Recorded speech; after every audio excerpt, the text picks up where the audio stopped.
From the Louisiana Superdome and the Class A state championship, it's the District 7 11-2 Kentwood Kangaroos taking on the Oak Grove Tigers from District 2. The champions there are 13-0.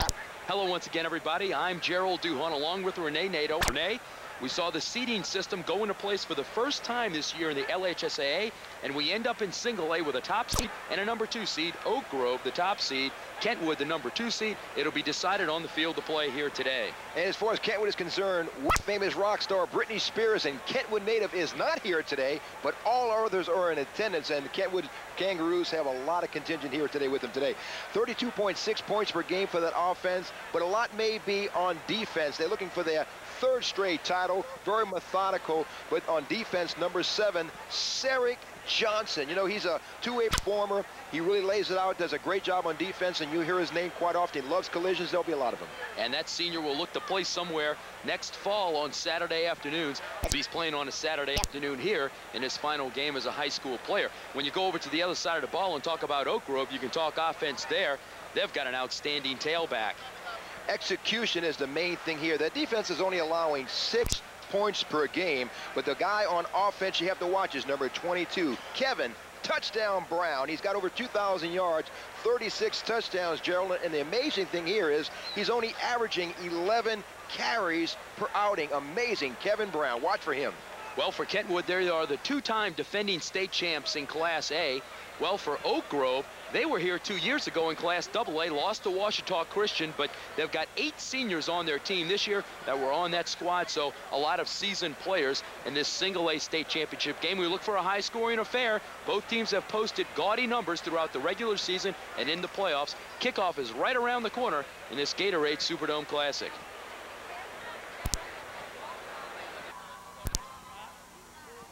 All right, first of all, I'd like to congratulate y'all for making it to the final game in the Superdome.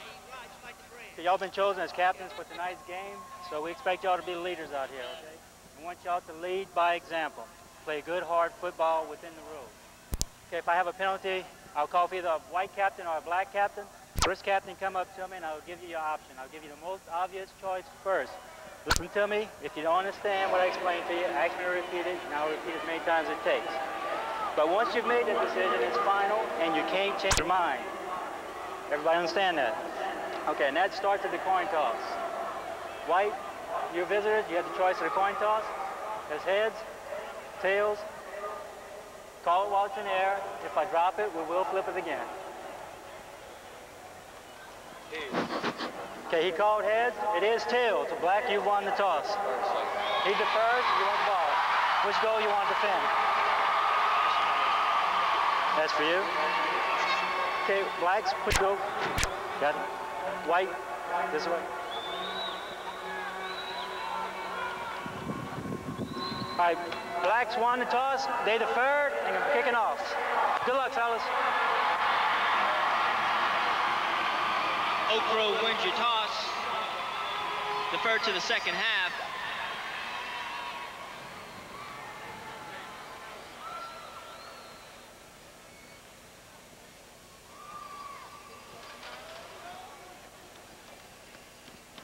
Ladies and gentlemen, welcome to the 1999 Gatorade Superdome Classic.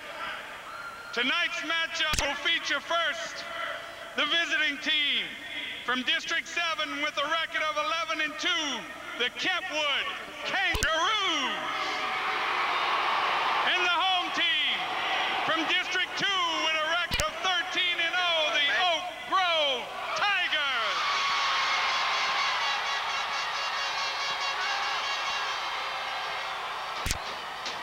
Would everyone please stand for the invocation to be delivered by Mr. Keith Alexander, former LHSAA Executive Committee representative. May we pray. Our Father, for the many blessings and ours to enjoy this beautiful Lord's Day already, we give you thanks and praise. Father, we are thankful that we live in such a land that we can enjoy athletic events and assemblies such as this one. Father, our prayer would be for the safety of the players today, for the coaches as they lead, and for the officials as they administer the rules of the game, and Father, our main prayer would be that we would show great sportsmanship today, this weekend, and that we'd be the kind of Christian witnesses that you would have us to be. In Jesus Christ's name we pray. Amen. Would everyone remain standing for the playing of the national anthem to be performed by Miss Ashley Rye, a sophomore from Oak Grove High School.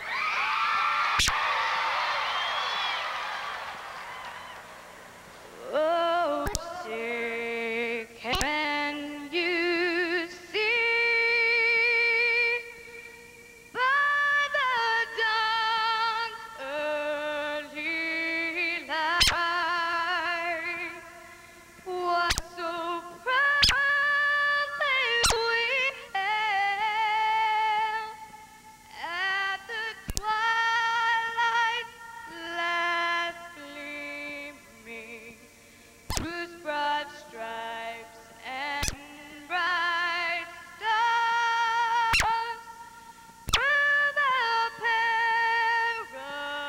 perilous fight, o'er the ramparts we watched were so gallantly streaming, and the rockets regular, the bombs bursting in air, gave proof through the night that our flag was still there.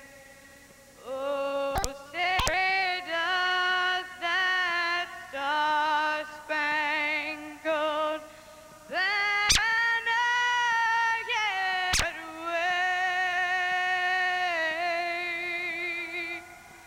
o'er the land of the free and the home of the brave?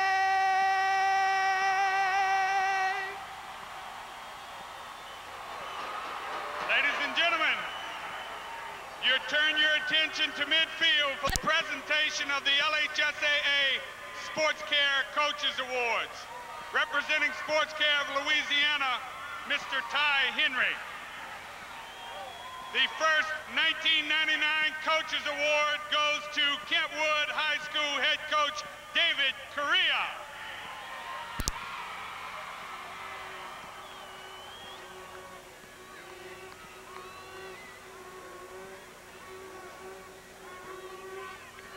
The next award goes to Oak Grove High School head coach Vic Dalrymple.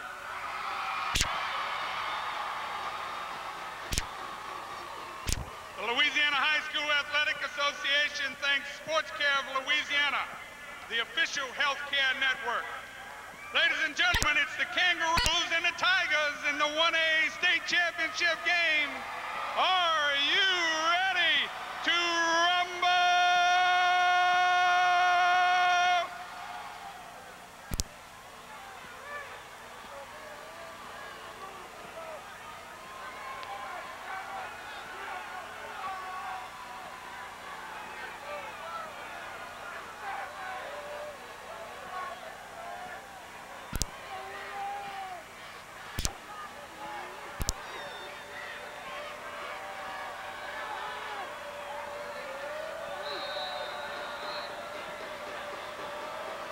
And the 1A state final game is underway. The Kangaroos in white will begin this contest.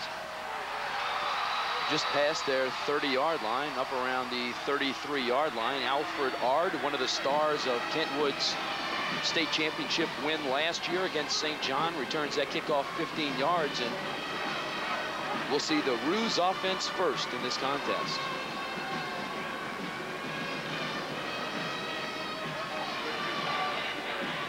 Kentwood runs a lot of that double slot, one back, power back, do a lot of different options on offense.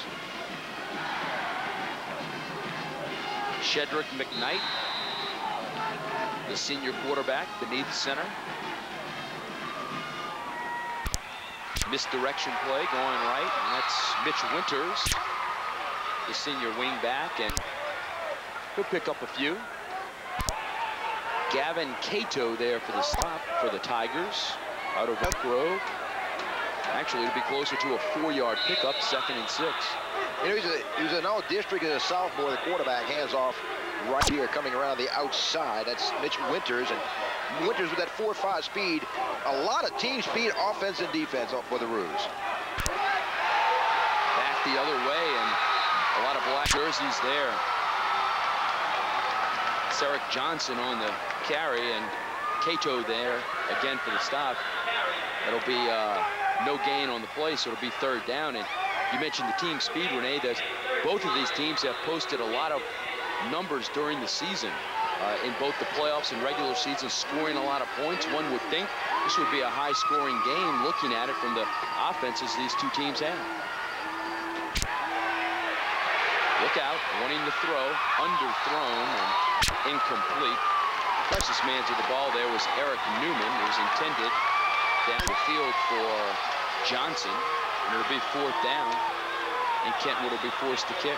All-out blitz there, and a little pressure coming from the inside as number 5 shooting the gap, Boyd Dalrymple, and also a lot of pressure from Ryan Gregory. Ryan Gregory, just a sophomore, Gerald, 6 feet, 274, 83 stops on the season, and he is going to be an all-state performer before it's all over with. What a great kid he is. Good future. The punt by the Roos is gathered in by Newman. He'll elude the punter who came up to try to make the play. That was Alfred Ard.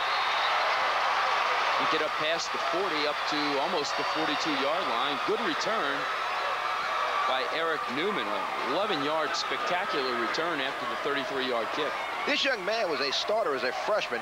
He's got great moves. Not the fastest, Gerald. 4.7 speed. But look at his feet. Those feet are moving the whole time. And he doesn't stop to give an opportunity to take a shot at him. He had about 7 white jerseys. That 6, 7, 8, 9 right there. 10 before they finally brought him to the Superdome turf. Chris Stevens, your quarterback for Oak Grove. Of course, Kevin Brown, the feature back in this offense. And that'll be Matt House beginning the Tigers' offensive fortune here this afternoon with a 1-yard run. And Matt House is a guy. Kevin Brown is the man. We're going to talk a lot about him. Talked about him in pregame. Matt House is a great fullback, 5'10", 178. Not a big fellow, but he plays a lot bigger than the program size. Look out, nowhere to go that time for Stevens. Would be brought down by Deshaun Lee before he could get to the line of scrimmage. So Oak Grove struggling offensively, and of course I had opened up my big mouth and say we'd see a lot of offense here today, and each team somewhat struggling here early on offense. You see number 44, that's Ramon Robinson, kind of flushes him outside. Deshaun Lee, for the most part, they stay away from his side. He's a left defensive end, and most teams run the other way. He'll track you down for 6'3", 205, 4.740. Brown on the flare-out pass. He'll get close to the 1st down, but appears to be short. Brown was the deep back in that full house backfield set. And Stevens flared it out for him. Desmond McKnight finally escorting Brown out of bounds. Show you how explosive Kevin Brown is, Gerald. Little flip pass out here from Stevens to Brown and let him do the dirty work. 4.5 speed. He scored 67 touchdowns in a 42-game career. Unbelievable. And keep in mind the numbers he's put up. Only 11 carries he averages per game. Stevens' punt is a high one that Mitch Winters will gather in at the 15. Look out. He's picking his blocks. A flag goes flying down very late. This one will come back.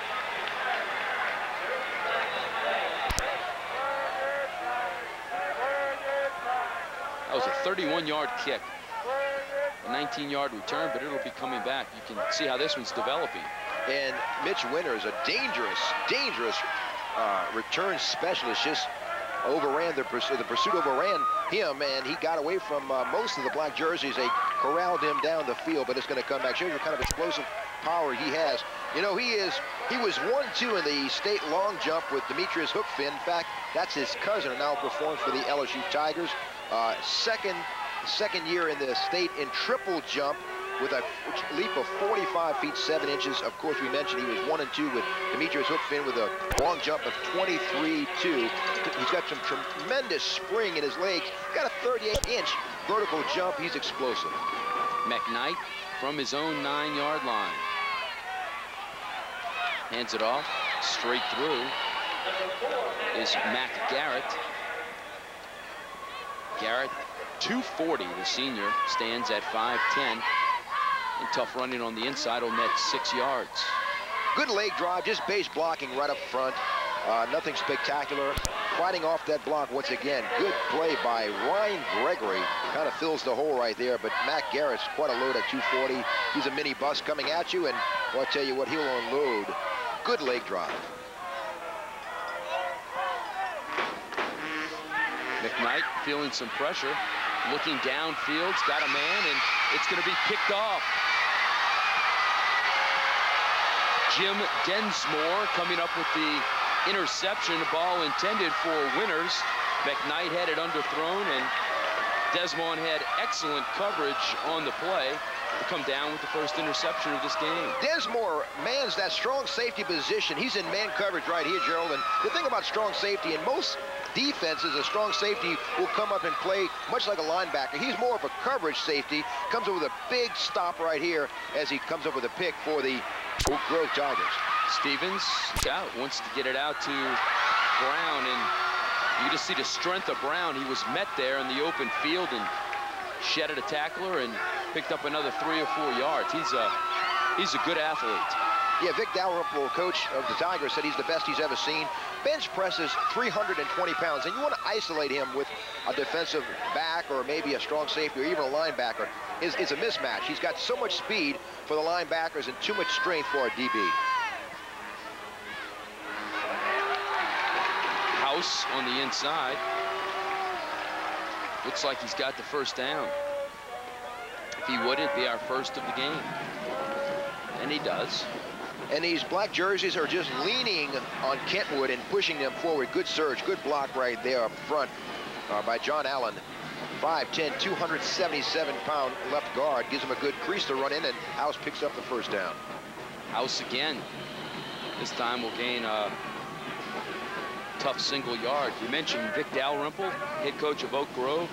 In his 19th season, have the Tigers here at the Dome for the 3rd time. He is 13-0 this season. David Career over at Kentwood in his 12th season, going for his 3rd consecutive state title. The Roos are 11-2 this year. And Coach Career has made 3 trips here, coming away with a couple of state titles. Looking for another one in Oak Grove, who's been on single A, double A level, and they are forced to be reckoned with. 50 points per outing. Stevens looking for Cato. Incomplete.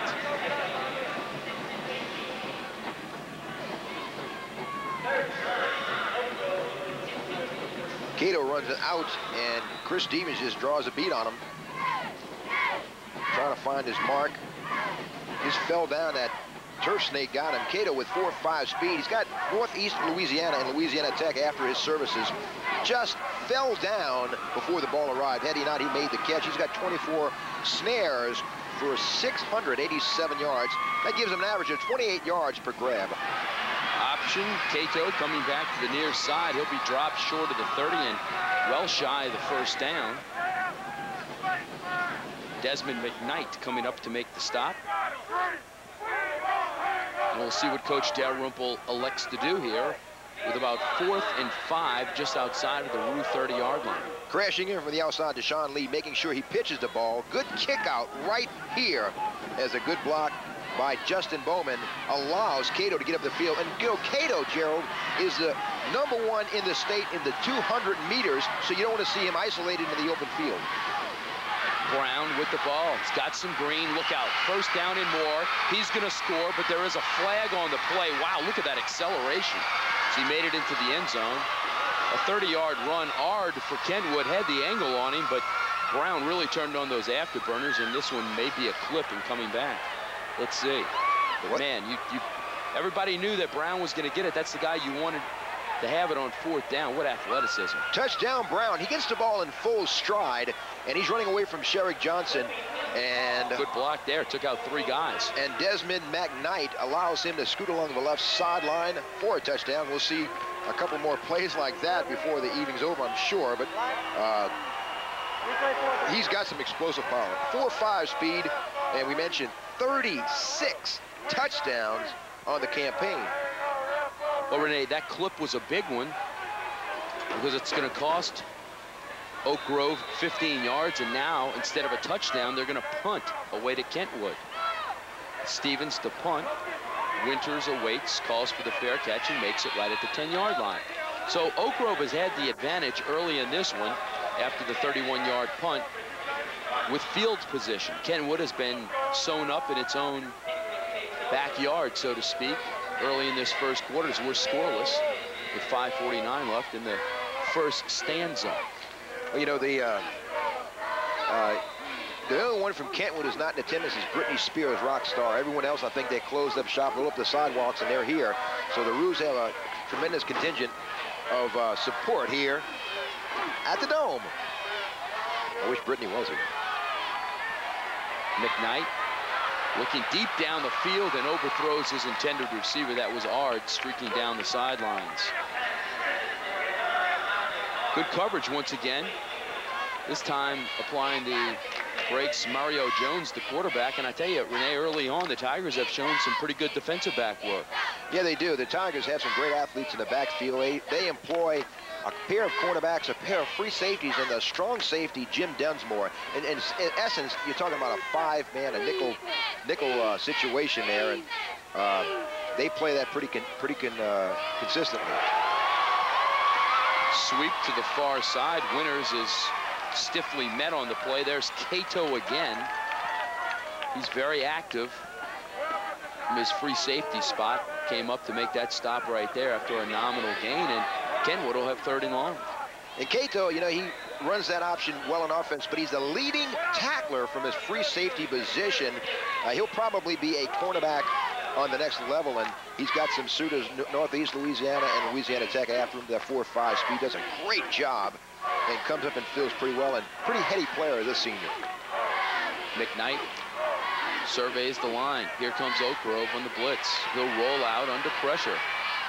Toss the ball down the field. He's got an open man. Makes the catch up at the 45-yard line. Mitch Winters there to haul it in. A 27-yard pickup. Not bad coverage once again from Oak Grove, but an excellent play by Mitch Winters to go up and get the ball. Mitch Winters did exactly that. He went up with that 38-inch vertical jump. We talked about his long jump ability and his stride and leg strength. He goes up and just takes it away. You're not going to out-jump him. And comes down with it. And the 5'8", 170-pound senior with interest from Grambling, Northwest Louisiana, Northeast Southern, and Nicholls State. Is really an explosive player on offense and defense. Sweeping right. That's Winters. He'll be run out of bounds at about the 49-yard line. Mario Jones there. Cornerback on that side pushes him out. He comes from that left wing. He's got 582 yards on the season, and looks like he may be a little shaken up as McKnight hands off to Winters with an entourage around the right side. Runs away from pursuit. He's got 9 scores, and every time he touches the ball on offense as a running back, he averages 7.3 yards per two. 2nd and 5. McKnight with the ball, feeling some pressure. Now he'll let it rip and throw the ball away. Or did they completed that ball? Gee whiz, who came up with that? Is that Ard over there? Sure is. What a catch. I thought he was throwing that ball away. It's going to be just shy of the 1st down marker. Pressure coming from number 78. Unbelievable. Ryan Gregory again flushing him out of the pocket. Good block right there. The weak side allows him to complete the pass. It's 3rd and short, and McKnight has a drive here. Sure does, and we talked about Kentwood's poor field position. They've taken care of that there in Oak Grove territory. McKnight will pick up the 1st down as he goes forward. So even if this drive would end right now, they'd have to put it away. Oak Grove would be pinned back deep in their own territory. So field position very important. We spoke once again at the beginning of the telecast about the high-scoring offenses here. We're still scoreless as the first quarter has 4 minutes left in it. Kentwood averaging 32.6, Oak Grove 50 points a game. You know, you're talking about two high-power teams and two defenses that usually don't allow too many points either, so it's quite a test. McKnight, look out. Loses the ball. I think the Roos have recovered. Dion Burrell there. No check it. Oak Grove coming up with the fumble recovery. Josh Brown getting the ball. And Dion Burrell comes pouring in from the outside from his right defensive end. He's got 15 sacks, make it 16 on the season. And Gerald, he had 4 sacks in one game. He comes flying from the outside with a 4.6 speed and pops the ball loose and gives Coach Vic Dalrymple and his staff an opportunity here at the 41-yard line of Kentwood. Check that. I think Ryan Johnson, the man coming up with that fumble, number 21. Roos want to talk about it. They'll take a timeout with 3:50 left here in the first quarter as you look at the fumble again. And it's not much they could do about it. It looked like they had a chance, the Roos had a chance to come up with it with Deshaun Lee, but couldn't come up with it. And Oak Grove has fine field position as they huddle at midfield. Single A state championship. It's scoreless here at the Gatorade Superdome Classic. Perfect for any game, Domino's has the perfect play. Choose from 3 delicious crusts. There's classic hand-tossed, crunchy thin crust, or go deep with thick ultimate deep dish. So make the call and have it all.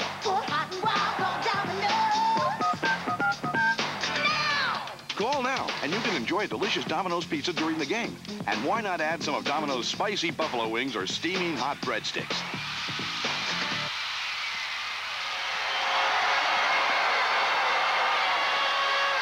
Well, a touchdown pass is complete from Eric Newman.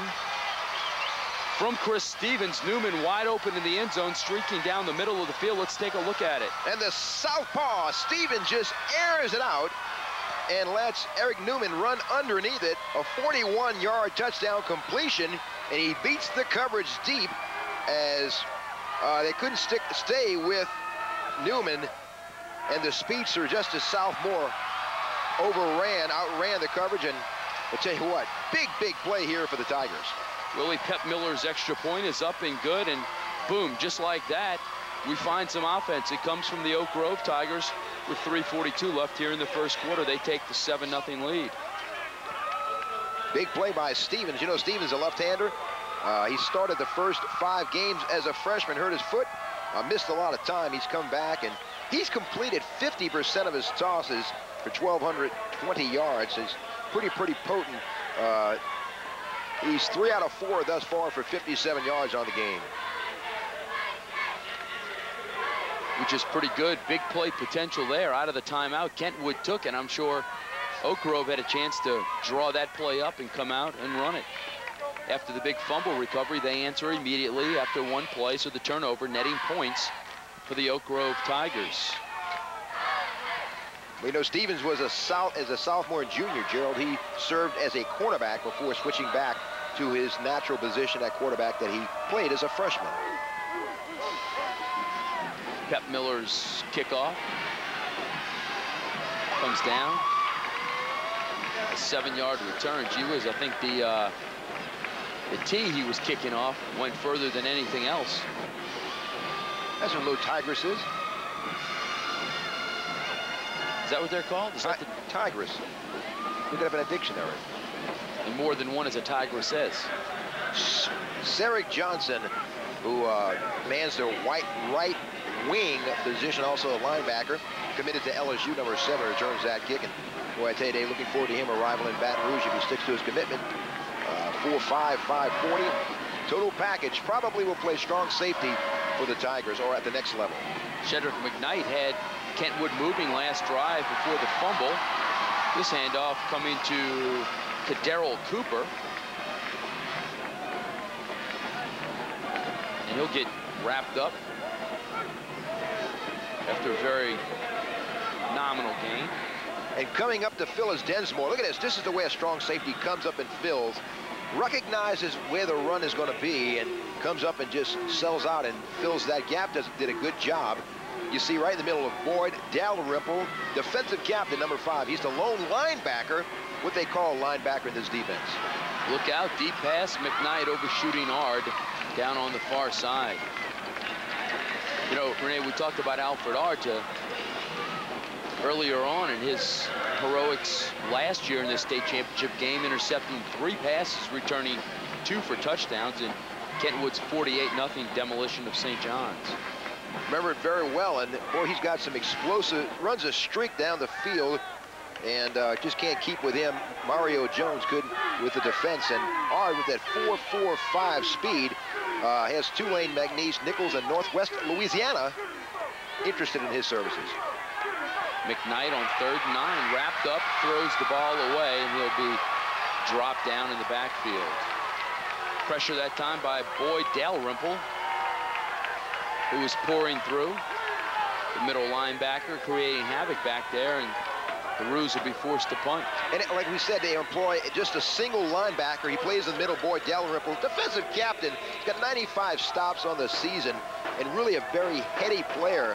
As a sophomore, he was employed as a tight end. As a junior, he played defensive end, and now he's played his more natural position in this defense, which is middle linebacker. Ard to punt it away. Pep Miller waits. Check that, excuse me.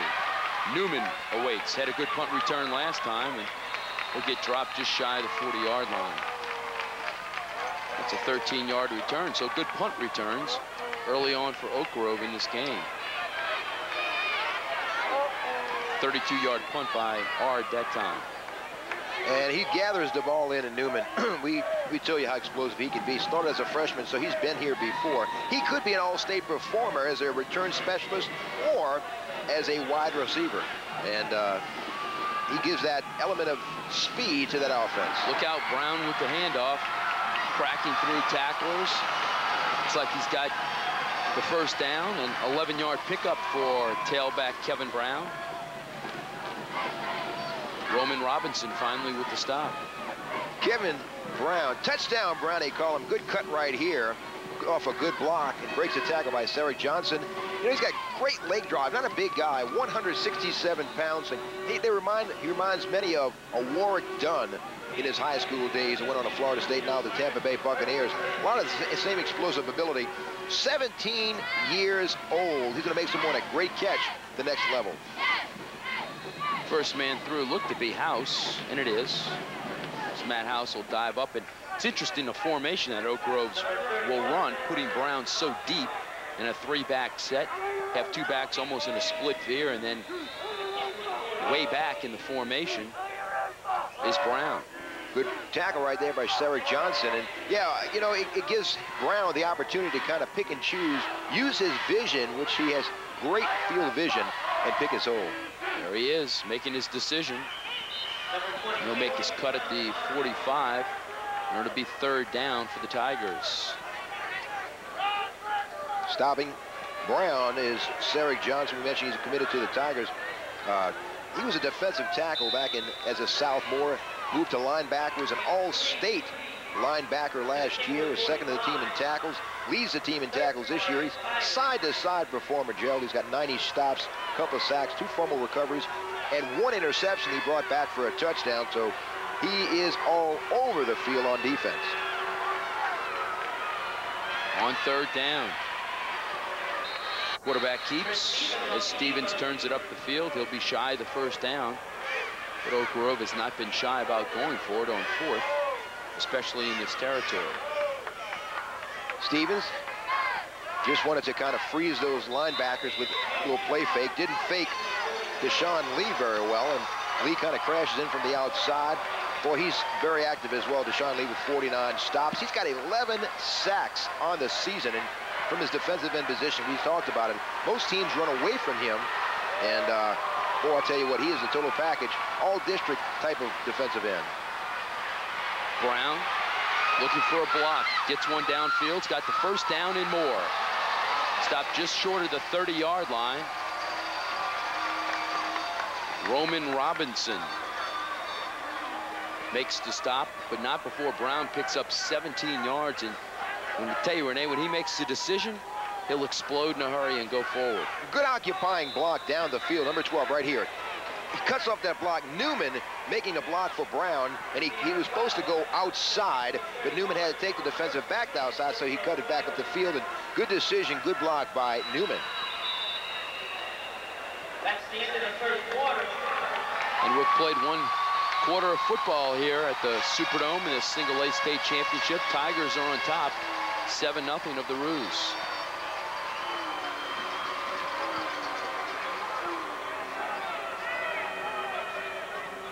Once they roamed the seas and explored the skies. But today, they're on the net. They are pioneers discovering a new world of e-commerce, of high-speed internet access. That's where Verio comes in. For we are the pioneers of the internet, the hosts of the new world, the leader in websites with state-of-the-art connections and a Tier 1 backbone for everything you need from the net. Verio, the new world of business. First and 10 for the Tigers. They will now move it right to left.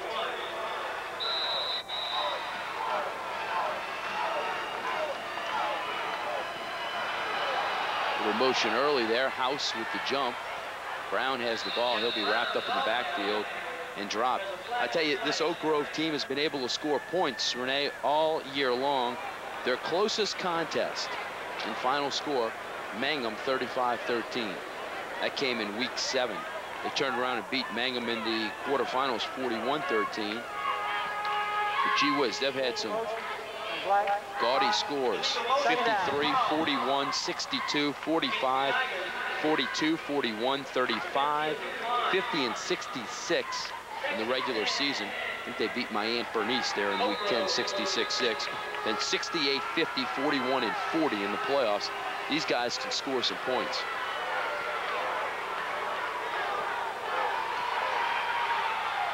Look out, wide open near the corner of the end zone, and unable to come up with it is Newman.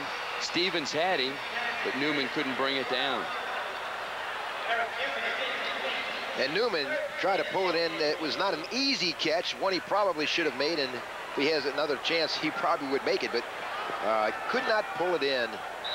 And sometimes it's what seems to be the easy ones are the toughest ones to catch. That would have been catch number 13 on the season. He could be an all-stater with his abilities. Usually has great hands, good blockers, sacrifices. As you mentioned, a very unselfish sophomore receiver. Stevens on the flare. Tries to get it out to Cato, and that ball will be whistled dead, an incomplete pass. And I'll tell you, just to go back to that play, and there's a flag on the play as well, to the previous play to Newman, that play's worked now twice. Going downfield to Newman, that is. He was open on the last one, scored on the previous one, so we expect to see that again. Stevens tries to look him off and look to the left and come back to the right to Cato. It didn't seem to work. Threw the pass a little too tall and couldn't come up with it. But you know, Cato is a kind of guy, a senior, started his first sophomore season, his first game, came up with a couple of touchdowns, 2 or 3, he had 12 on the season, but he has been a big play performer, number 1, Gavin Cato, since he stepped on the field for the Oak Grove Tigers.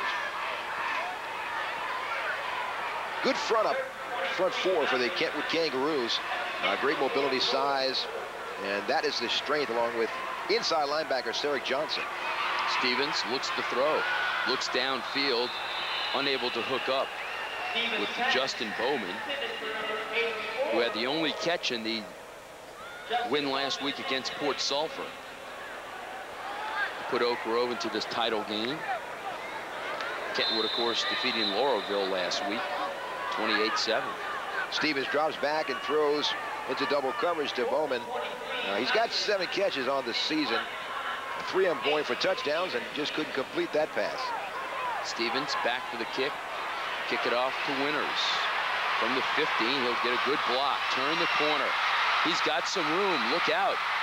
1 man back. And that 1 man will wrap him up and drop him.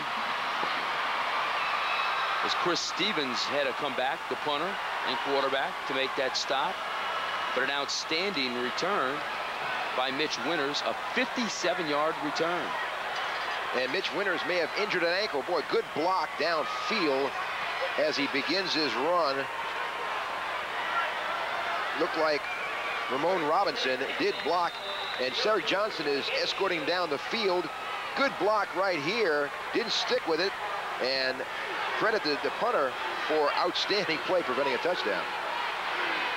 McKnight, inside handoff. Cedric Johnson on the carry. We talked about Cedric Johnson, very natural, fluid athlete, has a 2.6 grade point average. He's the best player wherever he plays, be it inside linebacker, running back, strong safety, could be a wide receiver. Got some good hands, a 3-year starter, and they use him quite a bit. He's got 5 grabs as well for 117 yards. On second down, nice offensive surge that time.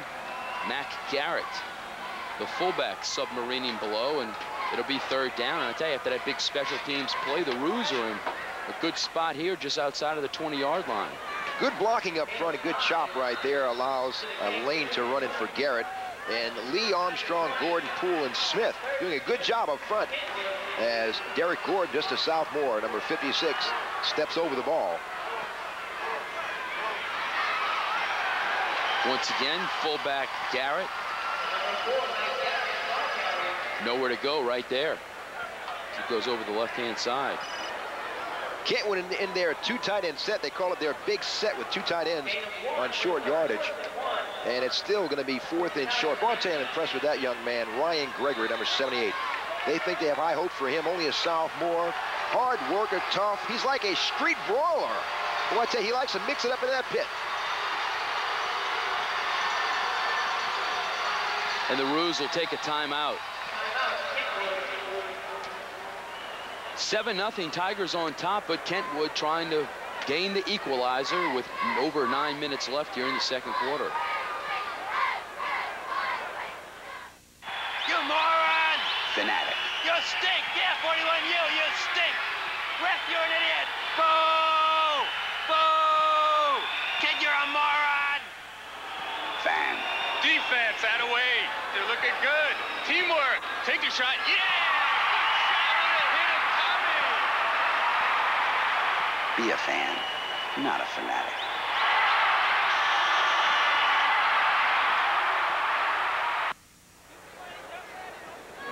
So it'll be 4th and short for Kentwood as the Roos try to capitalize on the outstanding punt return by Mitch Winters and score for the first time in this game. And I tell you, a game we thought would be offensive has been defensive to begin with. They go to that 2 tight end big set for this short yardage situation. Handoff. Don't know if he got there. Did not make it. Cedric Johnson stopped cold at the line of scrimmage, and it looks like the Oak Grove defense will have held. Yes. Be first down for the Tigers. And it just clogged that middle. Desmore comes from the outside, and just a mass of jerseys in that pile is Boyd Dalrymple. And Boyd Dalrymple bench presses 360 pounds. You know he's going to shed blockers and find the ball carrier, and did just that. Cedric Johnson goes back to his defensive position, and great job by the Oak Grove Tiger defense. Chris Stevens will look to keep the ball, and it's a fumble. Looks like the Tigers have recovered.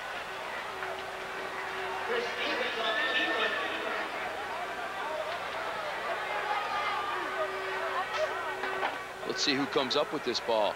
It was just popped by one of the Kangaroos. Deshaun Lee popped it out. And boy, they are lucky to come up with that. That had been deep in their own territory. Looked to be the center there, Renee, coming up with the ball. Adam Holland for Oak Grove. Right place, right time. And a pickup on the play of 4 yards. House on the second carry. They use, you know, Brown has such great outstanding speed to bounce it outside. Gerald House is that guy between the tackles. First-year starter, great vision, good cuts for a fullback, and he's a little different. He's not that 230-pound fullback. He's 178 pounds, and they don't have a big backfield to begin with, but a lot of speed, great vision, both of those runners. Stevens on the keeper again. He'll have the first down. So he turns it up the field, up to the 31-yard line. It'll be 1st and 10 for the Tigers. So they are able to move the chains as they were caught deep in their own territory. They lead 7-0 with just inside of 8 minutes remaining here in this second quarter in this Gatorade Superdome Classic. Well, he fakes the ball to House and follows him right behind. Stevens with a nice pickup. Jonathan Armstrong with a stop. And we're going to talk about some of those interior linemen for both teams. They got some major college prospects on both sides of the ball. Early movement there.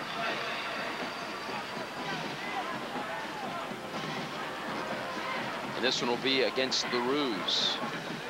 You know, defensively up front for the Roos, the best player is Deshaun Lees. Outside guy, Southern Grambling and Northeast, Northwest, and Magnesia looking at him. And Johnny Poole is another guy inside, a 4-year starter. He's got Grambling and Southern hot on his trail. 6'2", 225, will probably be an outside linebacker, defensive end. Boy, I tell you, 2 big guys. We'll talk about the rest in just a moment. Brown, nowhere to go. Interior of that Kentwood line. Sarek Johnson was there. Also give credit to Jonathan Armstrong. 2 of them combining on the stop. Really nowhere to run. And the thing about Kentwood is they feel they've got so much experience. You know, this is an experience coming here, and they've been here before 3 times. So it's not new to them, and all the luster of getting here and being in awe of the Superdome, the Classic, is not anything they have to deal with. On 2nd down, McKnight looks to pass, looking downfield for House, and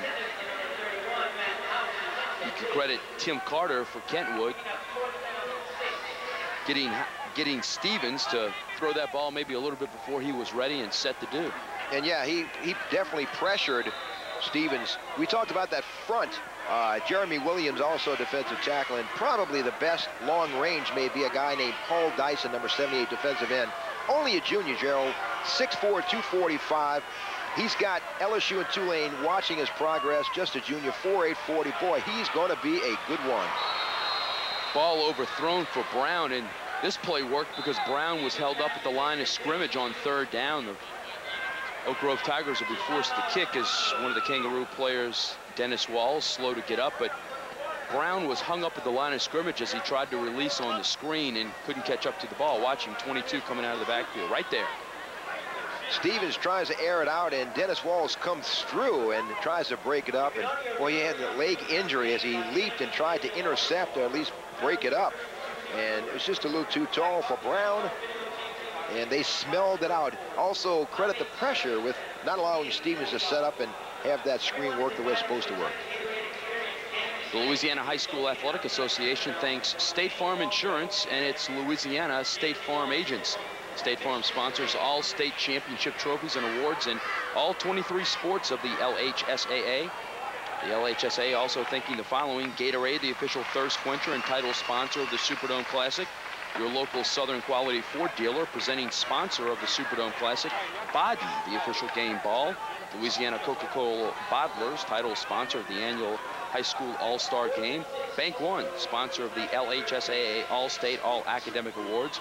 Sports Care of Louisiana, the LHSAA's official healthcare network, providing trainers at all LHSAA events. Reebok, the official shoe of the LHSAA. Piccadilly Cafeterias, proud sponsor of the Piccadilly Cup, the LHSAA All Sports Award, and Mushmack Photography, the official photographer. Bad punt snap, and Kentwood looks like they're going to come up with it. The ball still loose on the turf, and it's recovered in the end zone for the touchdown.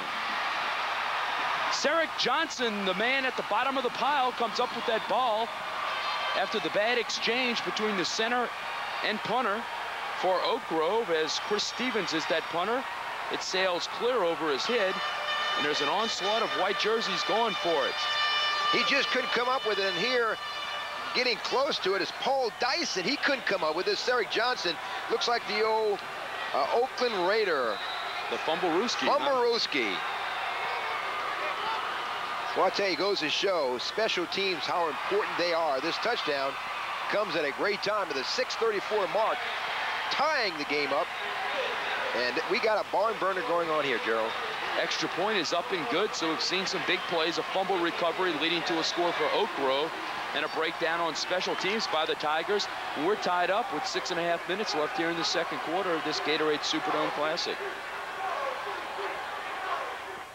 Supposed to eat Pizza Hut stuffed crust pizza? Bill doesn't get it. Backwards, Bill. The other way. Backwards, Bill. Backwards. That boy. Now bite it. Billy.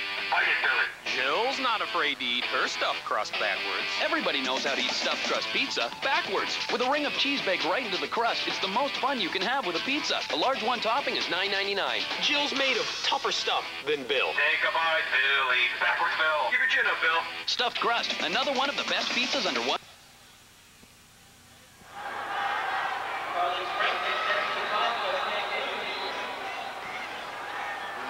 And the kickoff coming down to Brown just outside of his 10-yard line. Look out. He's got some speed. And look at him go. Across the 40, cuts it back, across the 50. A 44-yard kickoff return for Kevin Brown. Ronnie Wesby finally making the tackle, but Brown making some outstanding decisions on that play. Boy, it shows how explosive he is, Gerald. And you know, the thing is that he can do it all. Being a running back or return specialist, has a entourage in front of him, follows his wedge here. One Kentwood Kangaroo gets beyond the wedge, but he just cuts it back, and that speed gets him out of trouble. Gets him at the 45-yard line of the Kentwood Kangaroos. Brown again on the carry on first down. He'll get it down to the 42. Even when his plays don't work, Renee, it looks like he'll pick up almost 4 yards here. This is Alabari Sanders. Look, he just spins right here. Seen that before. Johnny Poole puts the hat on him, and you see why Johnny Poole is so well thought of. 4-year starter. On offense, he's just arrived on defense, really, but does a great job. Plugs that middle, and 44 stops on the season. Johnny Poole. Tigers have all 3 of their timeouts. The Roos with but 1. Handoff down on the inside was House. He'll gain 1, maybe 2, so it'll be 3rd down for Oak Grove. You know, Coach Carrera talked about 98 was such a dominant team. This defense is a harder worker group, takes more opportunistic, and takes advantage of the mistakes and miscues, and they don't allow you too many of those, so it makes you earn everything you can get, only giving up 11 points per game. Brown hit at the line and goes down. He'll be shy of the first down. You talk about the experience. These Kentwood seniors, 54-4 in their 4-year career. There's one of those Kentwood seniors right there. Yes, Eric Johnson. Boy, I tell you, he's going to be a good one wherever he goes. He sticks to his commitment at LSU, and he did commit it to the Jerry DiNardo regime, but if he sticks to it with Nick Saban, he's going to make him a great, strong safety or outside linebacker. He flies around the ball, and he loves collisions, and there's quite a few of them when number 7's around. 4th down. Option out to Brown. He'll have the first down and more across the 30. A stiff tackle that time by Miguel McGee, but not before Brown moves the chains. A 6-yard carry. And Brown took it to McGee. He explodes into him. Look at this. He just, boy, you got to attack that guy, Kevin Brown. You can't catch him. And McGee made the stop. Good play. But he felt the explosion of Kevin. Touchdown, Brown. Timeout, Kentwood will use its final timeout here in the first half to discuss the defensive strategy. So we're knotted up at 7 with 4:21 left of this Gatorade Single A State Championship game.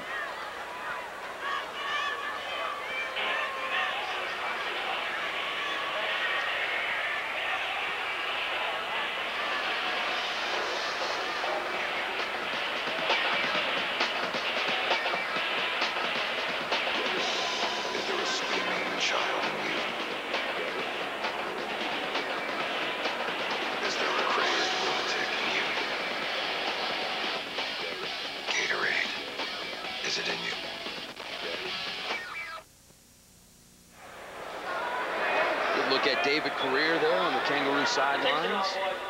He's guided this team to an 11-2 season.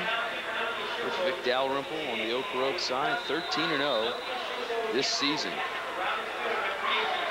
Was Kentwood the ones coming into the Dome last year undefeated? Their only losses this year were to meet the 3A state champion, and Brown takes the handoff, and also to St. John in a rematch of last year's state finals. Kevin Brown, we mentioned his explosive ability. He is the #2 man in the state in his classification in the 200-meter race, and guess the only person that can beat him was his teammate Kevin Cato. Gavin Cato is the #1 man at the 200 meters in the state of Louisiana. So you're 1-2 here for the Oak Grove. That is pure speed, and they're both on offense. Stevens out to Brown. He's got some room to work in a downfield block, and he's be one player shy of the end zone, and a clothesline tackle will keep him away from pay dirt. You can credit Desmond McKnight there with that touchdown saving tackle. And McKnight makes a good tackle. He loves to demolish those running backs, and he did put the brakes on Brown right here. He got him around the top and pulled him down, stopped him from advancing any further, and it's a nice pickup. It's going to be close for the Tigers.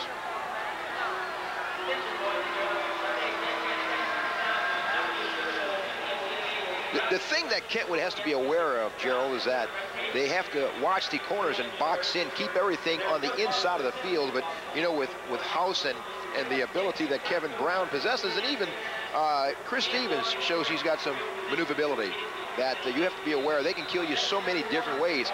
Consequently, that's why they score an average of 49 points per hour. Yeah, with that speed, I can see why you want to keep him on the inside. It is a first down. Stevens keeps it and keeps it on the inside. We'll make it down to the 14-yard line. We'll go Chris Stevens, another senior. As a matter of fact, 8 players on this Oak Grove team playing in this title game 2 years ago. At the time, Oak Grove was AA and lost to Ouachita Christian 53-35. But a lot of these guys back again this year. So a lot of experience on both sides of the ball in relation to playing this Gatorade Superdome Classic. Good block last play by John Allen, the left guard. 5'10", 277, bench presses 350. He's a third of 3 brothers to play interior line for the Tigers. Brown wrapped up in the backfield and dropped. Seric Johnson applies the brakes and a 5-yard loss. So it'll be 3rd down now for Oak Grove. And Seric Johnson just scraped off and bounced to the outside. Look at this. He's coming from his inside position, but boy, I will tell you what, he's got great pursuit abilities, great speed, 4.55. That's why so many teams are looking at him, and what an athlete he is. Case chase Kevin Brown down before he gets started. Good angle as well.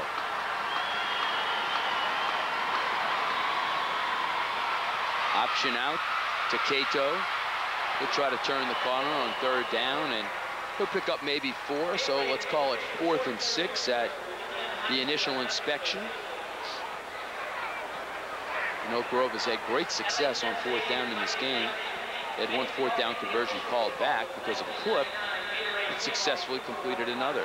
Ramon Robinson makes the stop, and you know, he is one of just 3 freshmen to have started the program here at Kentwood. The other 2, Johnny Poole, who's now a senior, and Demetrius Hookfin, who now plays for the LSU Tigers. So Ramon Robinson is in very class company. 4th and a long 6 or a short 7. Stevens wants to pass, and the ball is almost picked off. Probably better that it wasn't. Because now the Roos will get it a little bit further upfield. Cato, the intended receiver there. So ball will go over on downs. It'll be 1st and 10. Each team has failed on a 4th down conversion as well. Gavin Cato tried to go over the top, and Stevens just launched a pass a little too tall. Desmond McKnight wanted to come up with it, but as you alluded to, Gerald, is better off that the ball fell incomplete. Well, the Roos are a long way from the end zone, some 88 or 82 yards, I should say, and they're out of timeouts, and there's only 1:18 left here in the 2nd quarter. Sweep to the near side is flushed out. That's Kaderrell Cooper. bringing that ball around the right-hand side. Oak Grove, meanwhile, has all 3 of its timeouts, but they're content to let the clock run and go into halftime with a 7-all tie. And that's a little bit of a surprise, Renee. Somewhat of a defensive struggle here in the first half. And the big plays have been the difference in this game. We've yet to see a long, sustained drive that has netted points. You know, Oak Grove employs that 5-man front with 1 linebacker, but some of their responsibilities of their defensive backs are similar to a linebacker. What an impressive play this is. Matt Garrett there carrying that ball. A 12-yard pickup and a first down. Clock will stop with 33 seconds left as the chains move. Let's see if the Roos go to the air. You know, Matt Garrett has a chance to carry the ball this year. The last 2 years, he was an offensive tackle. You don't get these guys to get a chance to carry the ball very much. In fact, last year, Gerald, as a junior, he was an all-district place kicker, had a kick of 40 yards as a field goal kicker, so he's quite talented.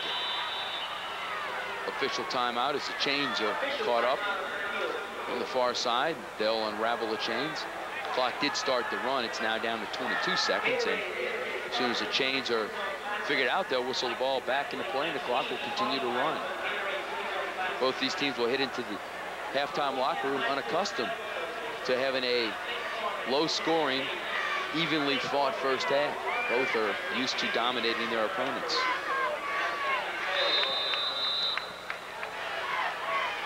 Kentwood with a 28-27 overtime win against Independence. Of course, Independence losing in the 3A regional round to Ed McCarr, a 3A state finalist.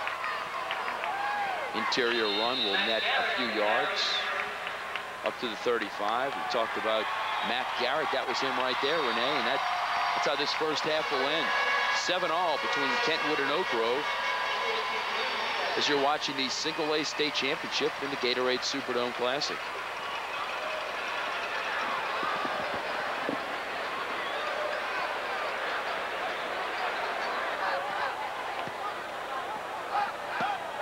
Ladies and gentlemen, get ready for the #1 high school marching band in Class 1A. New Orleans, get ready to witness a halftime show designed for your enjoyment by the renowned, the famed, the band which has the master plan, the Kentwood High School Marching Band from Kentwood, Louisiana. The band is led by drum major James Smooth Atkins. Show him some love.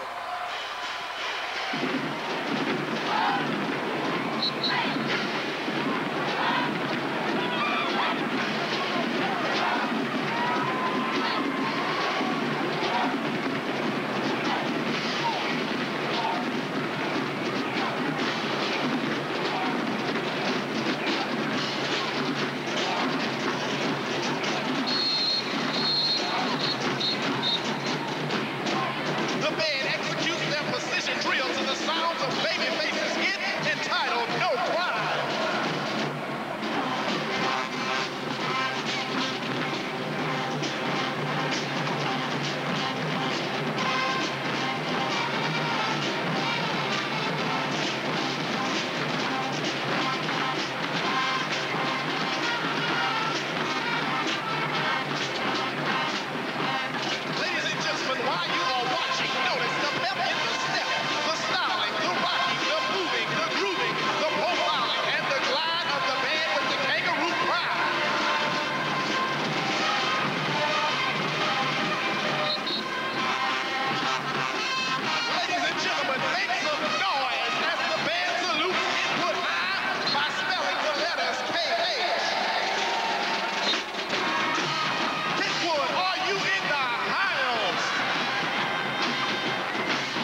LHSAA welcomes those National High School Athletic Directors in attendance at this session on the 1999 Gatorade Superdome Classic.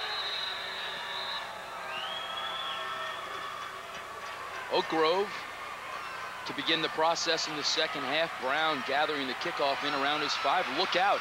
He's got some room.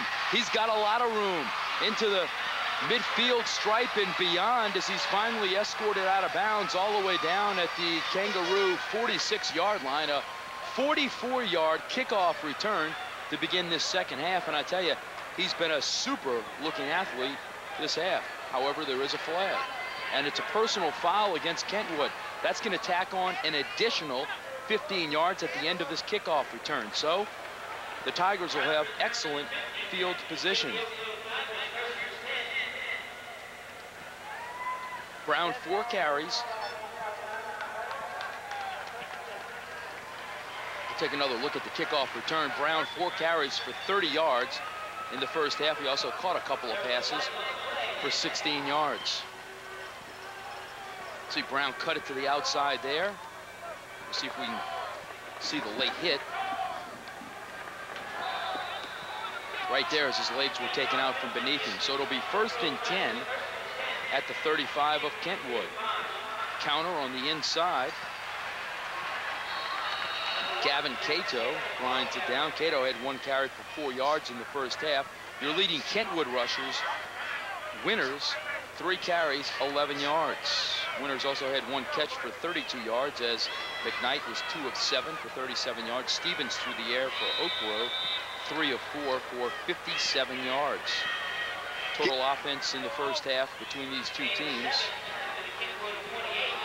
42 yards for Kentwood and even 100 for Oak Grove as they'll face a 2nd down and 3.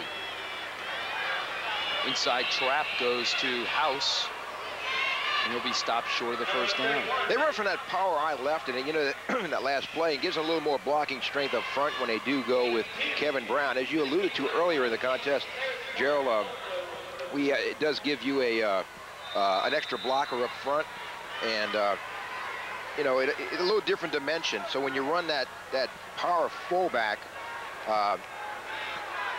you know, it's a little different dimension of surprise, if you will. And one of those guys actually a wing back, but lines well off the line of scrimmage.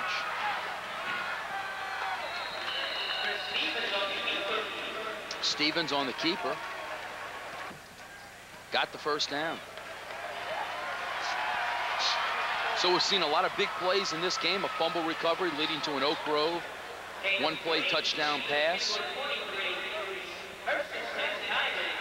Special teams mistake by the Oak Grove Tigers turning into points for Kentwood. And here, a big kickoff return by Brown has put the Tigers in excellent field position.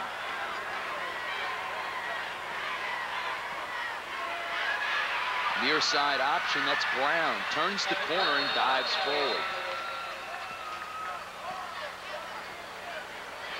Alfred Ard comes up to knock him out of bounds. You know, the thing about Kevin Brown, too, is besides his athletic ability, Gerald, good pitch right here with the inside hand.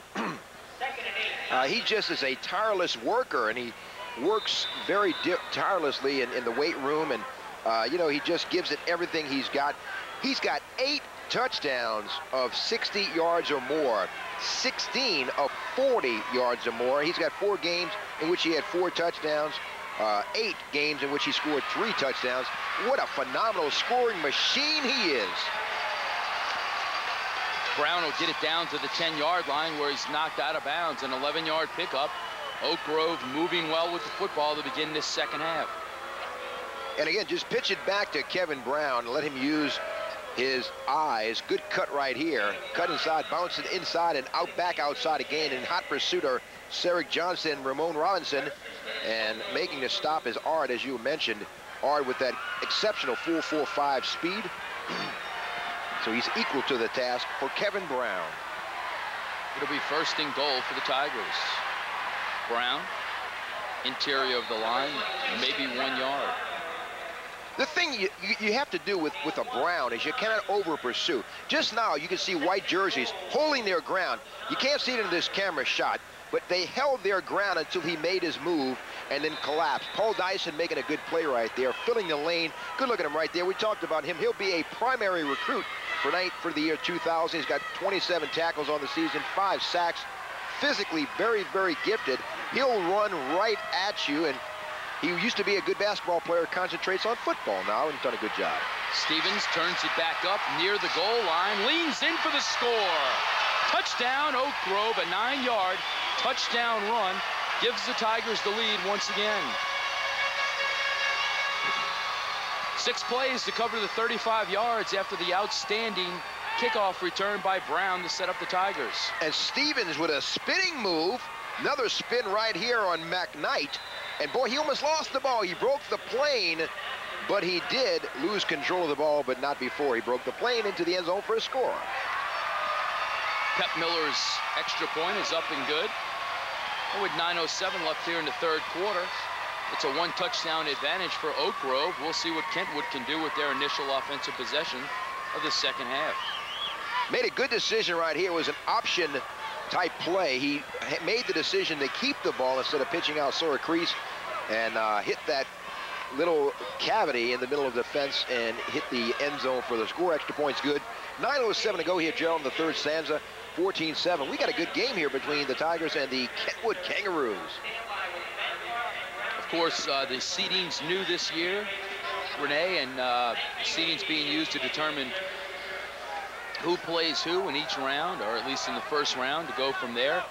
And in the 5 classifications, only 2 number 1 and number 2 seeds have made it to the finals. In 5A with Evangeline West Monroe, which is later on today, and then this game here today with Oak Grove seeded first, and Kentwood, the 2-time defending state champ, seeded second. Ard gathers the kickoff in at his own 9. Wow, he's met at the 25, but bounces out of that tackle and will make it up to the 35-yard line. Dion Burrell there to hit him first, but it was a 24-yard return for Ard. Burrell made the initial contact, but did not wrap him up. Dion Burrell, normally a defensive end, number 34, you'll see coming to your picture. And Ard is a phenomenal athlete. 4.45 right there. Good collision, but Ard keeps his balance. Ard has the likes of Tulane, McNeese, Nichols State, and Northwest Louisiana after his services. 3.6 GPA, 17 on the ACT test. And you know, as an athlete, even though he attended a meet, he's a lot like a former high school star right here, P.J. Franklin, who plays for Tulane Green Wave, now on the roster of the New Orleans Saints. McKnight's handoff to Johnson. Garners 1, maybe 2 yards. Tough inside run, and it'll be second down. Fine player right there, Sarah Johnson. Kind of a team leader, and much like many of these Kentwood Kangaroos, Gerald plays both sides of the ball. Ard, Poole, Winters, Johnson, they do it all. Tough player right there, Dalrymple.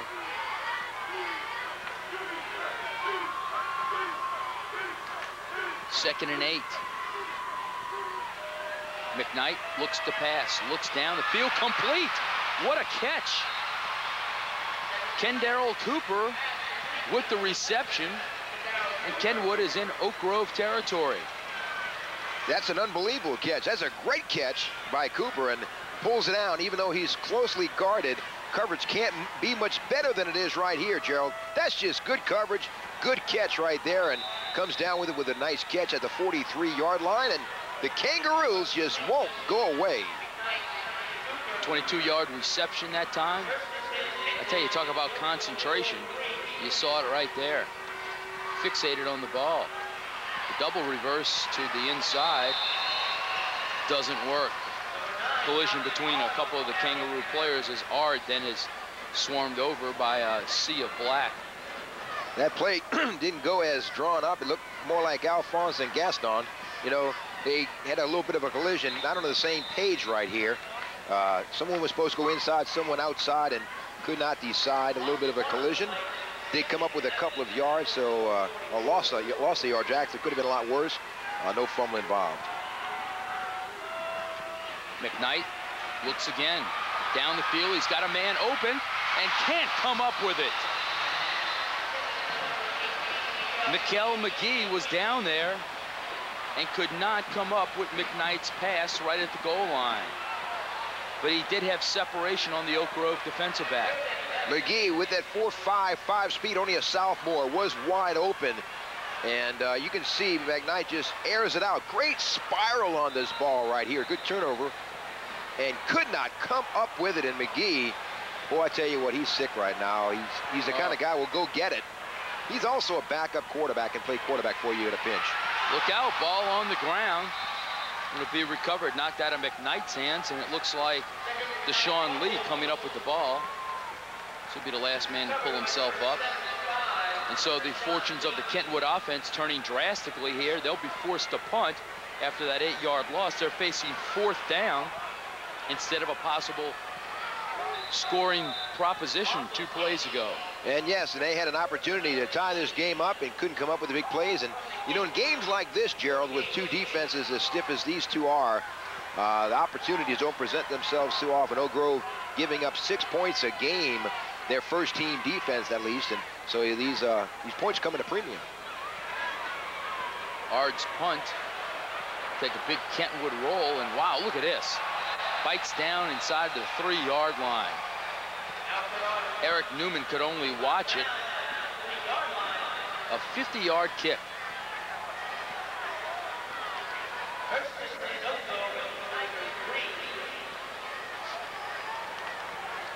And Oak Grove, if they are to score on their second possession of this second half, they'll have to go a ton to get it there. 97 yards, in fact. Oak Grove team averaging 50 yards, or 50 points per game in the playoffs. Kentwood 39, and it's 14-7 here. Tigers over the Kangaroos midway through the 3rd quarter. House on the inside. He'll be dropped at the line of scrimmage. It'll be 2nd down. You know, House has got 828 yards, averaging 6.2 yards per carry. So he's quite a weapon up front, but Kevin Brown is the primary weapon for them. Boy, they clog him up, and great job jamming the middle. Jeremy Williams and company for Kentwood. From the end zone. Jump ball around the 20, and Oak Grove's going to come up with it. That's Cato with the ball. That's a 40-yard completion. Gee whiz. I thought McGee was going to have a chance to come up with that ball, the defensive back. He was the receiver that, of course, was unable to come up with a long pass moments ago, but he had a beat on the ball, as well did Cato. And Cato just took it away from him, and then a major collision there between he and McKnight almost prevented anybody from even coming close to Cato, but Cato does come up with a major gain here and gets him out of the shadow of their end zone. Brown will try the left side and find it to his liking out of a 5-yard gain. Just outside of midfield.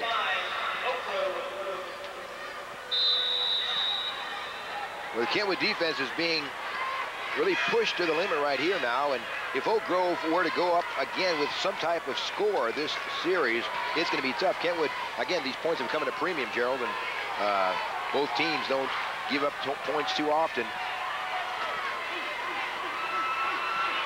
Quarterback keeper on the option, and it was a good decision. Deep into Kentwood territory, run out of bounds. Inside of the 35, Shedrick McKnight finally making the stop. You know, we're talking about points at a premium. Remember, Kentwood got their points on a special teams play, so their offense haven't really produced anything as yet. Great block downfield. Great occupying block. Looked to be Eric Newman. Boy, that is not easy to keep a defensive back occupied for that length of time as Stevens skirts around the left side with Kevin Brown at his side. Boy, you can't see it, but really a great job, Eric Newman. He is just a sophomore to total packages. Matt Howes gains a couple of yards.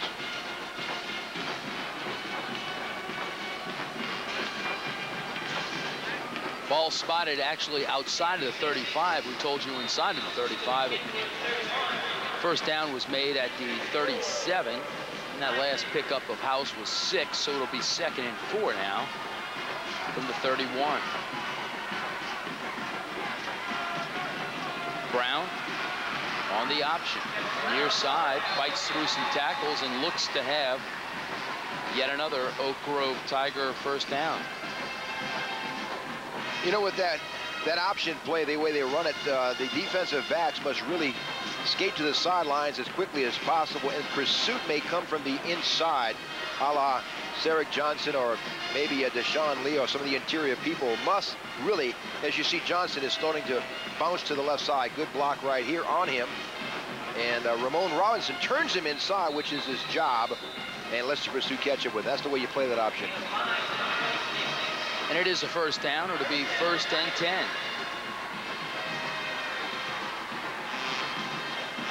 Brown spinning, stopped short of the 20. You can't get a good shot on this guy, Joe. Sorry, he's spin out of a tackle, and you know, he's not big, 167, but powerful legs from the waist down, and just don't get a good shot. Look, Sarek Johnson draws a beat on him, but can't wrap. He's the guy credited with the tackle after the 4-yard pickup, where it's 2nd down and 6.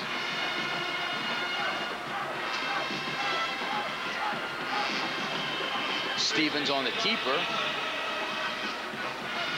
Deshaun Lee there for the stop. This Kentwood squad in its 3rd consecutive trip to the Dome. They've had 2 championships during that stretch. Lost 3 years ago in double overtime to Southern Lab. It was a super game. So they could be possibly going for their 4th consecutive title today, and they would enter elite company. That's never been done. Brown on the pitch out. We'll get inside the 20. Or actually, 4 consecutive titles has been done twice. I should say most recently. Renee, your buddy over at Haynesville, Red Franklin, did it in 93, 94, 95, and 96. And Faraday did it in 53, 54, 55, and 56. And we'll also have another 4-time consecutive state champion, as both West Monroe and Evangel have each won 3 consecutive games. Somebody's got to win that game for a 4th today. Curtis could possibly do it as well later on today. But the Roos going for their 3rd straight. Oak Grove going for its 1st since '91. And on 4th down and short, Brown takes the pitch and looks to have the first down. I tell you, Oak Grove not shy about going for a first down on 4th down. You know, you look at the front, and Kevin Brown is getting the credit, as is Stevens. But, you know, blocking up front, Earl Travis, bench presses 280. Nathan Bolden, 350. John Allen, left guard, 350. These guys are weight trained. They tore a page out of the Nebraska, Alabama pages of weight training and done a great job up front. Kangaroos take a timeout. It's 14-7. It's Oak Grove on top.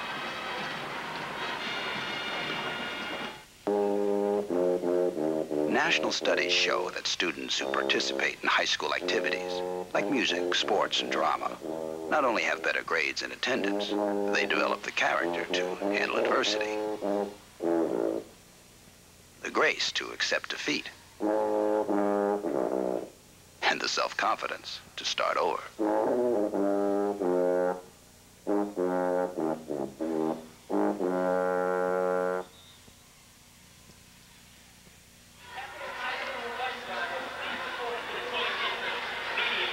It'll be 1st and 10 for Oak Grove, just inside of the 15-yard line of Kentwood.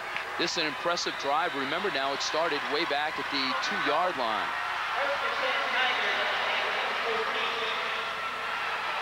Straight ahead power running. Football's loose on the turf. Who comes up with it? Kentwood says they have it, and they do. Wow. Johnny Poole coming up with the fumble recovery when it looked like Oak Grove was posturing to get back into the end zone. Well, 96-yard drive doesn't end. I don't know about that one. A 96-yard drive will end right here as the Kentwood Kangaroos, and some of the people feel there's a questionable call. So I have no doubt that was a questionable. It looked like the ground caused that fumble. Of course, there's no instant replay in high school. And so we will go with the Roos with the 1st and 10 from their own 2-yard line. Oh, I don't think he got out of the end zone. Safety, Oak Grove. Well, if that was a bad call, poetic justice, if in fact it was a bad call, and now the Roos find themselves 14 points behind as a handoff to Ceric Johnson. Who does your math? Well, I thought it was a touchdown. It was a safety. Well, they're kind of the same thing. Both happen in the end zone, you know. Densmore with the stop, and now the Roos, we have an opportunity to kick the ball away with a free kick. And well, I tell you, with all the talk about offense coming into this game, the way the two defenses have played here today, it's fitting that one of the defenses come up with a touchdown, or with a safety here in this case. And we saw special teams touchdown earlier as the Tigers take a 16-7 advantage in the waning moments of the 3rd quarter. That could loom large, as touchdowns have been very, very tough to come by, and now that'll put them as a 9-point deficit, which would be tough to make up. The free kick coming down to Mario Jones. Jones will return it 16 yards, and Oak Grove will have good field position. Mario Jones with that 4.6 40 scoots it back to good field position, about the 46-yard line of Oak Grove. And now the Roos are going to have to come up with a big play here at the 1:15 mark here to go in the 3rd quarter, and time is beginning to run out on Kentwood. We're going to take another look at that safety in just a moment. Renee, has incredible forward motion by the Oak Grove defensive line. Look out. Quarterback Stevens steps into the secondary. That's a not big pickup of 12 yards. That'll move the chains. It'll be a 1st down for Oak Grove. You know, the thing about the Kentwood defense, they have prided themselves on defensive secondary. Here you go right here as you get an opportunity to see that handoff to Ceric Johnson as he's corralled in the end zone. You know, he looked like he stepped out. He looked like he may have stepped out. Densmore was the first to arrive, but his initial contact looked like it may have been beyond the end zone, you know, beyond the mark. If it was, it wasn't by much, as Oak Grove will take a timeout. Leading this one 16-7, 1:09 left in the 3rd quarter. Talking about Kentwood going for a 3rd consecutive title.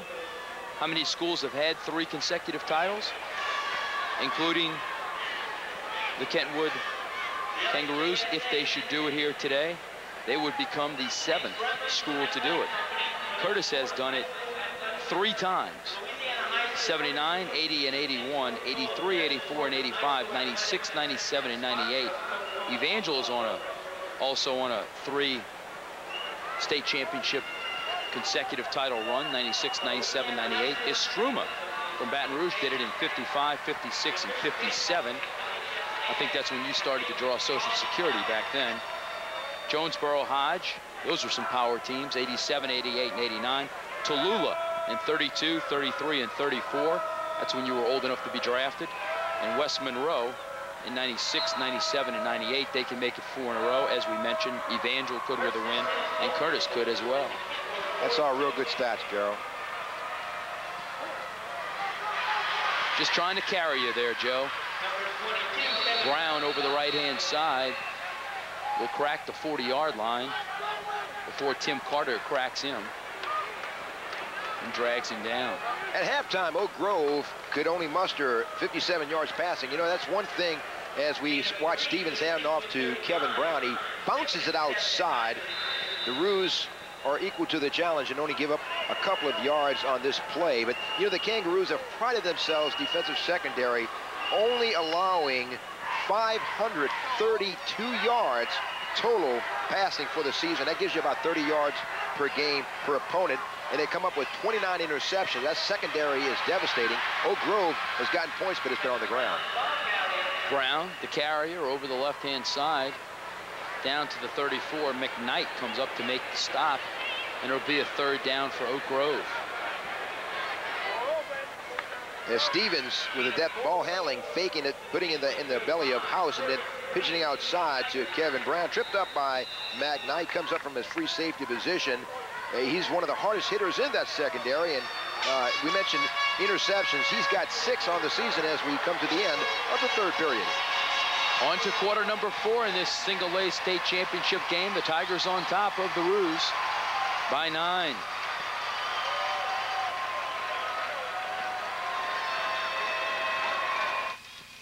Time for another Piccadilly People Profile. Try saying that 3 times fast with your mouth full of catfish. That's what Sally Sanders comes for twice a week, plus whatever else catches her eye on our 50-foot spread of hot, wholesome home-style cooking. This time it's the cherry pie. And the chocolate cake? Oh well, there's always room on the tray for one more. Or 2. Piccadilly Cafeteria. Who says you can't please everybody?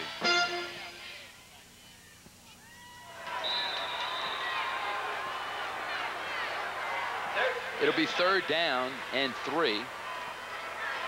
Big hole. The fullback House pounding through across the 25 down to the 23-yard line, and you saw Renee Brown going off to the side. The defense had to respect the fact that Brown might have gotten a pitch. That opened up some middle room there for House in that 12-yard run.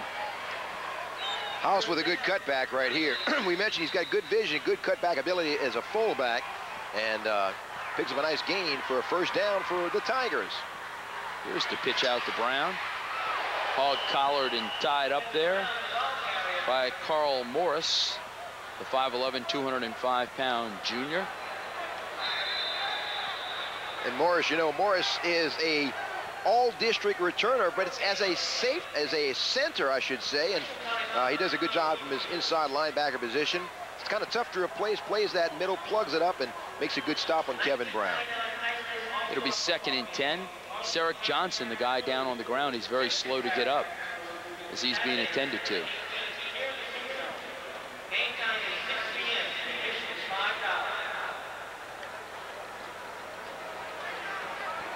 Brown, 21 carries for 89 yards thus far, but he's also made big plays catching the ball and returning kickoffs. So it's been a well-rounded performance for him in this title game. Oak Grove, of course, winning the title back in '91 before losing the semis last year to Riverside 27-26. They were here 2 years ago. So we'll take another look at the potential injury there to Johnson. You can see his right knee coming down to the turf. Oak Grove, of course, 2 years ago losing to Ouachita Christian in the AA state finals 53-35. He may have been a bruise to his knee if he hit that turf as hard as it looked like he did, and that doesn't give very much. You know, and your shoes kind of stick to that a little bit, don't give as much, and the ligaments take quite a pounding. Sometimes you're not used to playing on this surface. It takes some adjustments to become acclimated to the surface.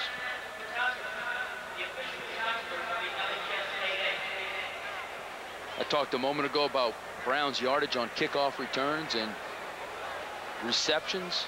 He's got 89 yards on the ground, but 206 all-purpose yards thus far in this game.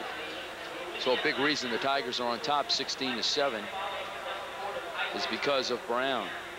And it looked like his foot just caught the surface and did not give. He tried to make a cut back, so the ligaments in that knee may have taken a bit of a shot. As you can see, right as he tried to cut back, you can see right here, his knee gave in, bent in. Boy, he just missed the contact between those two, hit the surface. That could have been pretty dangerous, pretty severe. As a young fan watches from the side. So they're still attending to Sarek Johnson at the 11:31 mark here in the fourth quarter, and Oak Grove on top 16-7. Johnson coming to the sideline under assistance, so he is putting some weight on that injured leg. That's a good sign. Don't know if we'll see him back today. But as you've mentioned, Renee, he's got certainly a future playing on the next level. Yeah, well, he's going to, excuse me, make someone a strong safety, probably, and he has made a commitment to LSU if he sticks to it. He'll have some options. He'll play and be a primary defensive player wherever he goes. Stevens to Brown, big hole, blasting across the 15. He'll drag tacklers down to the 10-yard line. A 12-yard pickup for Kevin Brown, who looks like he's getting stronger as the game is wearing on. You know, Brown is not only a outstanding football player. We mentioned he's a great shooting guard in basketball and number 2 in the 200 meters in track behind teammate Gavin Cato. And boy, he's the total package, can do it on the field. And again, Northeast Louisiana Tech are looking at him. Here he comes the other way. Met in the open field and dropped. You won't see that happen very often. Excellent open field tackle that time by Cedric Addison, the junior, 5'10", 170 from his quarterback spot. A good form tackle, and hung on to him until the officials blew the play dead. And Cedric Addison broke his hand. You can see him wearing a cast right there. He broke his hand against Haynesville in the playoffs, and he's sporting that cast, but he does a good job. And looks like Kevin Brown may have had one too many fakes, faked it outside, inside, and Addison caught him going the other way. 2nd and 9 from the 10-yard line. Wow. Nowhere to go on the inside, as Stevens is wrapped up by Jerome Williams, the senior tackle. And Deshaun Lee comes from the pursuit from the weak side as they jam the middle, and Williams doesn't allow him to go anywhere. And watch, here comes Deshaun Lee. Weight trained, he loves that weight room, a fanatic, anchors that defensive line. And boy, number 75, Southern Grambling, Northwest Louisiana McNeese are among his suitors. And boy, he's got 11 sacks, 49 stops on the season. And boy, he's going to be a good one. Probably an outside linebacker, Deshaun Lee. Timeout. Oak Grove wants to take a timeout on 3rd and 9 from the 10-yard line. They'd like to pad their 16-7 lead. The Roos would like to keep them out of the end zone and get their hands on the ball. They need to score twice to take the lead in this one.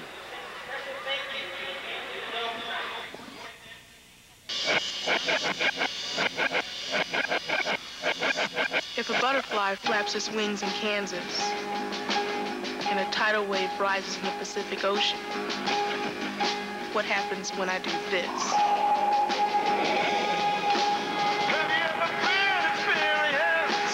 Are you feeling that? DMX technology, performance you can feel. Are you feeling it? Somebody enjoying a multimedia experience here at the Dome. Wonder what she's listening to. Probably not us. Well, considering it's a CD, I would say no, it's not us. We don't have any CDs. Our CDs are not selling well at all. No, your CDs aren't selling well at all. Mine are doing just fine. Britney Spears, Eat Your Heart Out. I've sold a few CDs in my time. Today, coming back into the game, Sarek Johnson has made it back into the game defensively, number 7. This is Brown on the 3rd down carry. He'll be close to the goal line and close to a 1st down as well.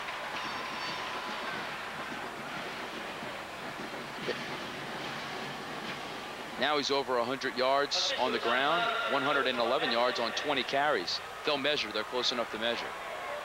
And you can see him weaving, running through the landmines, picking up yardage as McKnight finally brings him to a halt, puts the brakes on the senior running back. Kevin Touchdown Brown, 36 touchdowns coming into this game, and what an athlete he is. Work done type of athlete, kind of weaves and bounces and great acceleration.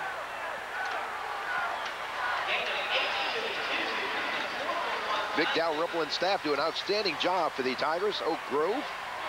Well, 4th down once again, Renee. We'll see the Tigers go for it yet another time. And why not? Last time they were down here, their best offense was their defense when Kentwood had the ball. Let's see if they can punch it in. Quarterback keeper in for the score on the option. Chris Stevens had the option to go to Brown, but kept it himself and turned it into a score. And Oak Grove now puts up almost an insurmountable 2-touchdown lead over Kentwood. Now they have at 22 points with the 23rd point attempt upcoming. It's going to be tough for the Kangaroos to come back from this deficit. Extra point is good, and it's a 23-7 game with 9:08 left here in the fourth quarter. Oak Grove looking to claim its first state title since '91 and end a string of 2 consecutive titles by Kentwood. And Stevens goes in for yet another touchdown. Time of possession after 3 quarters of play, 24-40 for the Tigers, 11-20 for the Roos, and total offense 251 for the Tigers, 81. So the score pretty much indicates how this game has gone. And Renee, that was the 6th time this game that Oak Grove has attempted a 4th down conversion. They've converted 4 of those 6 4th down attempts. After at halftime, the offensive yardage was in favor of the Tigers, 100-42. Now through 3 quarters, it's up to 251-81. Well, keep in mind too that Kangaroos only got that 1 score on a special teams play. The opportunity to score was thwarted when the wide receiver couldn't gain the handle here earlier in the 3rd quarter for Kangaroos. High kick. Return of 12 yards will be back across the 35 as Shedrick McKnight has that return. That scoring drive, 8 plays, 53 yards. Some happy Oak Grove fans. What a drive they had in front of them, huh? About as north as you can get and still be in Louisiana. They're not far. They're closer to Canada than they are New Orleans, I would think. That's quite a drive where they've come from, close to the Arkansas border. But when it's for a state championship, I think you'll be happy to make it. On the reverse and the pass downfield, looking for Ard. He comes up with the ball. Wow. What a catch. Outstanding. Desmond McKnight's pass complete to Alfred Ard, and Kenwood with a little chicanery.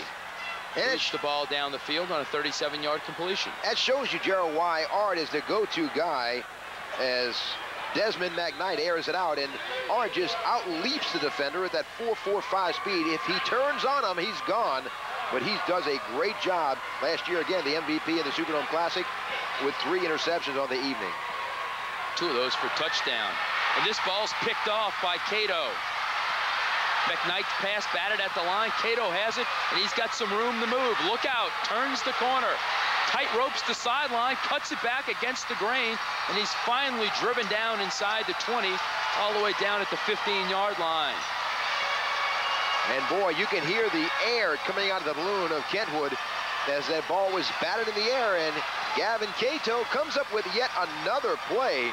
Comes up returning at 34 yards in length after the interception. Brandon Griffiths on that tip.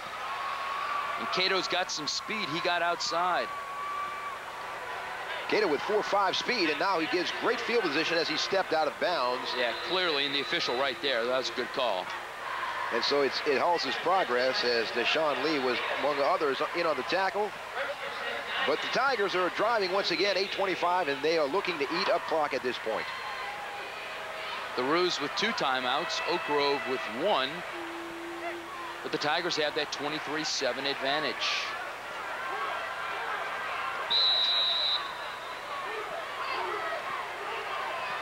Stevens beneath center. It's Brown time. Bouncing off tackles, still going in the secondary. Inside the 30, down to the 28-yard line. A 9-yard pickup that time for Kevin Brown, the senior tailback. Keep in mind, too, this young man is 17 years old. He's got a great, bright future ahead of him as, you know, they had a good shot at him. In fact, he broke a tackle in the middle and still had enough strength to move on as Jonathan Armstrong couldn't corral him. Johnny Poole with a shot on him right there. And just he's missing tackles, or breaking tackles, as you'd say, and nice run. Timeout for Kentwood as they'd like to discuss it defensively with just outside of 8 minutes left in this Gatorade Superdome Classic and the Single A State Championship.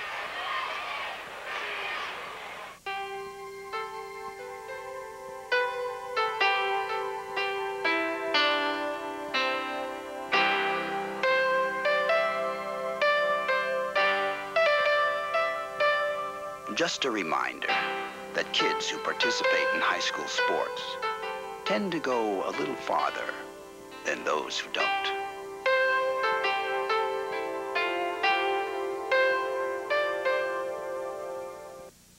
Well, after that knifing pickup by Brown, there's only 1 yard with which to go for Oak Grove, and House will get the call. He'll pick up the first down over the right-hand side. Well, this was a 7-all game at the half, Renee, but it's been all Oak Grove here in the second half. They've done what they've needed to do to effectively move the ball offensively. Their defense has continued to play well as Kentwood's been unable to move the ball. Opportunistic, and again, they got a safety against Kentwood. That last play, which took a lot of starch out of their drive, and this interception by Cato really let the air out of the balloon, and this House now getting a first down as the clock continues to wind down, and you can see the emotions drain out of a Kentwood team that was sky high at halftime with a 7-all lead, 7-all tie. Brown dancing through the line. He'll be dropped on the play by Sarek Johnson. Good to see him back in the game after a long injury timeout. He had to be helped to the side, but gee whiz, state championship, it's your senior year. You went back in. Well, good block right there by Adam Holland as he influences Johnny Poole to the outside and giving Kevin Brown a running lane to run in, where that young man has really done an outstanding job. You know, all the damage he's done this year, and keeping in mind that he only averages 11 carries per game. If he averaged 20 carries per game, Lord knows how many yards he'd have, perhaps 3,500. Look at House. Outside of the 10, down to the 12. Bring the House here in the fourth quarter. He's trying to take it to the House, and a nice pickup by the fullback. 1-2 tandem, Brown in House, and Stevens again, also a weapon with his feet. You know, the thing about Stevens, we talked about he was a quarterback as a freshman, had an injury as a sophomore. He was projected to be a baseball high draft choice, and if he continued on his progress, concentrated on baseball more as a pitcher and an outfielder, and had a shoulder injury, as we mentioned, and kind of curtailed that, although LSU and Tulane are still interested in the services for Stevens, low left-hander. House again on the inside, and you notice, Renee, as Oak Grove came up to the line of scrimmage waiting, of course, there are play clocks here in the dome that the teams are able to use. That's not a luxury they normally have. In most high school stadiums around the state of Louisiana, a few have play clocks, a few here in the metro New Orleans area, but here at the Dome there is a play clock, so you're able to easily see. There it is, when it's about to expire. So at this juncture, Oak Grove's going to let as much time as possible kick off. Of course, the back judge also raises his hands at the 10-second mark, so even if there's not a clock, you know that, but this way, you're positive. And with 1 tick left on the play clock, this ball will be snapped, and Stevens will be driven to the ground on second down. It'll be third down. Our game clock shows inside of 5.5 minutes, and the Tigers on top 23-7. Well, Stevens has really run this show and done a great job for the Tigers, and he's had a hand in all of these scores here, be it he himself scoring or pitching to Kevin Brown or just leading this team, and Johnny Poole and company just collapse on top of him. Johnny Poole, again, a 4-year starter, primarily on offense. They switched over and played some defense this year and brought a lot of speed and strength to that Rue defense. House, inside carry. Will get down to the 10, but it'll be fourth down. And pretty good chunk of real estate to pick up, about 6 or 7 yards. And I'm sure with Oak Grove's success, they'll go for it here. They're 4-6 on fourth down conversions. Plus, they'd like to hang on to the ball. Oh, they're going to try a field goal. Willie Pepmiller in to attempt the 26-yard field goal. And why not? Everything else has worked for the Tigers. And Pepmiller gets a charge for kicking one in the state final. A 6-play, 28-yard drive. Timeout on the field. The Tigers in control of this one with just outside of 4 minutes remaining.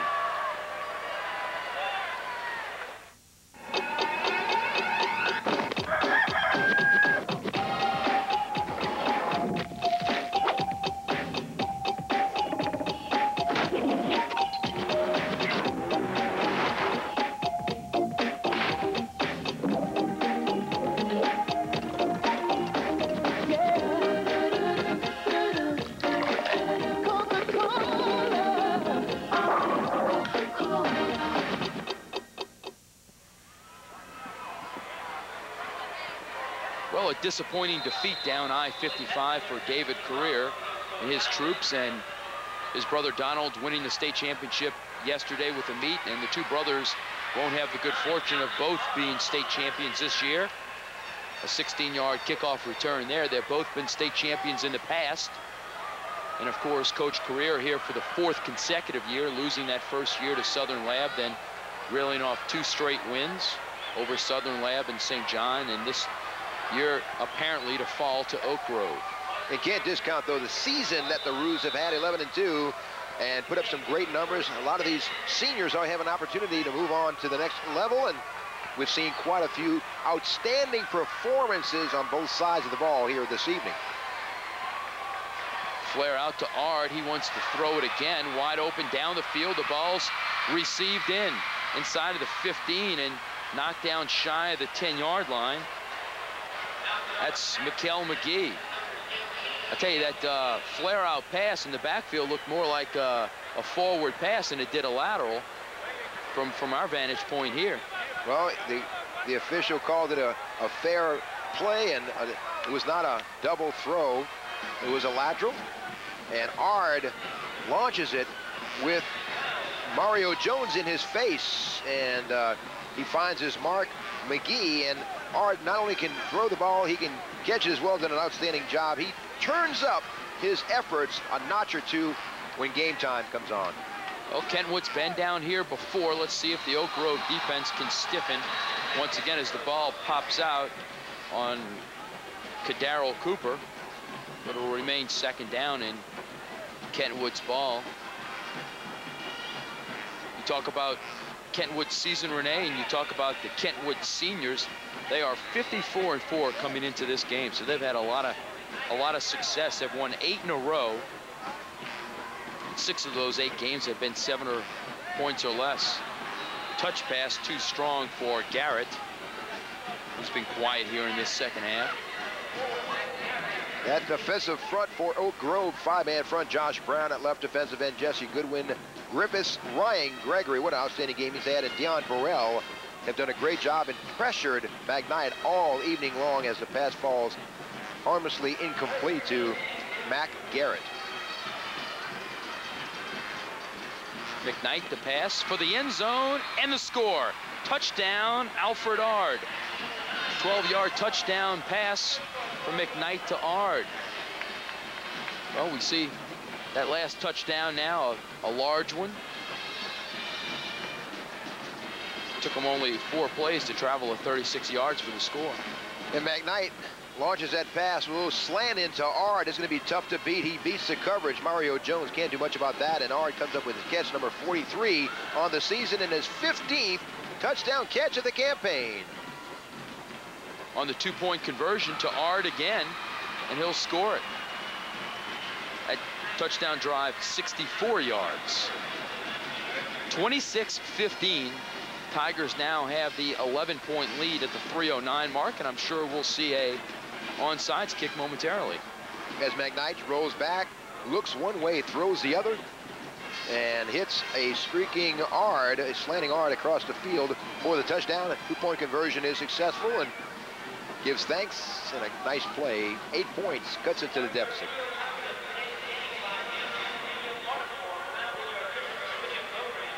Well, Kentwood's going to have to come up with this onside kick if they want an opportunity here in this game. Here's a good look at Alfred Ard, last year's MVP. 2 scores last year on 3 interceptions. He's got a touchdown grab and a 2-point conversion grab here this afternoon. So 8 points scored this year as opposed to 12 last year. We mentioned Tulane, McNeese, Nichols, and Northwest Louisiana are among those schools interested in his services. Oak Grove takes it, and they're going to bring it back the distance on the onside kick. That's Eric Newman will return the kickoff, 48 yards. As old Ricky Jackson used to say, that is the kill shot. Yeah, that may have slammed the door on an opportunity for the Roos to come back, because points have been at a premium.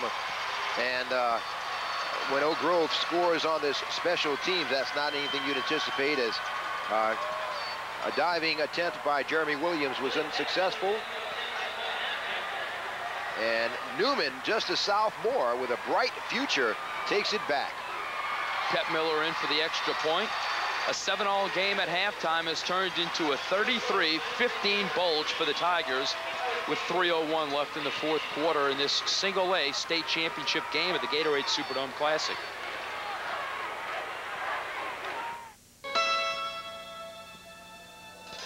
I know a place, a wide open range where the spirit's free to roam.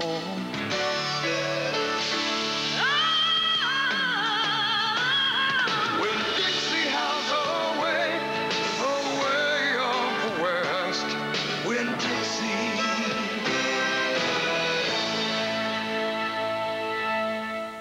That's what it's like.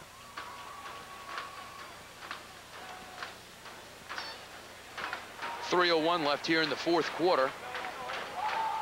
And Oak Grove looks to win its second state championship of the 1990s. They had one in 91. They look to have it in 99. Kickoff coming down to Ard. And he'll get snowed under shy of the 30, or just past the 30. And Kentwood just trying to salvage some respect here and close the gap as they're in what seems to be an insurmountable lead, 33-15 here with 2:54 to go. Listen to this balanced Oak Grove rushing attack. Brown's got 28 carries and 131 yards. He's your premium guy. House, 15 carries, 66 yards, and quarterback Stevens, 13 carries, 56 yards. Top rusher for Kentwood was Garrett, 5 carries, 27 yards. He did most of that in the first half. Flags as the ball is snapped. Stevens another 96 yards through the air. Brown 2 catches for 16 yards. Cato 1 for 39. Newman 1 for 41.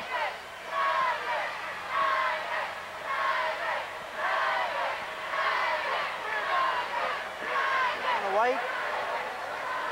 First down. Kentwood whistled for a legal substitution.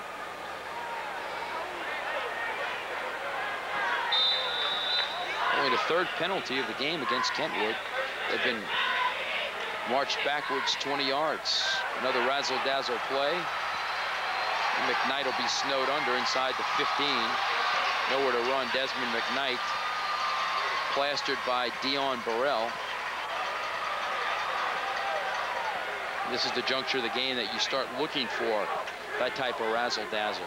And he was trying to get up the same type of play that was completed for a long pass to Ard earlier on last series and just couldn't come off with it after the handoff from Mac Garrett. Got to be a mixed bag here today for David Career. Happy for his brother and his win yesterday, but I'm sure disappointed that his team can't bring home a third consecutive title to Tangipahoa. McKnight looks downfield for Ard, and that ball is almost picked off. Well, Renee, the Louisiana High School Athletic Association would like to thank State Farm Insurance and its Louisiana State Farm agents. State Farm sponsoring all state championship trophies and awards in all 23 sports of the LHSAA. And the LHSAA also thanking the following: Gatorade, the official thirst quencher and the title sponsor here at the Superdome Classic. Your local Southern Quality Ford dealer, presenting sponsor of the Superdome Classic. Baden, the official game ball. Louisiana Coca-Cola Bottlers, title sponsor of the annual high school all-star game. Bank One, sponsor of the LHSAA All-State All Academic Awards. As third and long, McKnight will roll out, toss the ball down the field. It'll be complete. And we'll have a fourth down play in just a moment. Sports Care of Louisiana, the LHSAA's official healthcare network, providing trainers at all LHSAA events. Reebok, the official shoe of the LHSAA. Piccadilly Cafeterias, proud sponsor of the Piccadilly Cup, the LHSAA All Sports Award, and Mushmack Photography, the official photographer of all LHSAA events. This is all part of the LHSAA State Farm State Championship Network. Thanks to all these companies for their support of high school athletics in the great state of Louisiana. It'll be fourth down and 14 for McKnight and the Roos. And they'll call their final timeout with 1:15 remaining in this contest. 75 ticks to go here in the final quarter, and Oak Grove with a 33-15 lead, and Kentwood is just trying to get back on the scoreboard.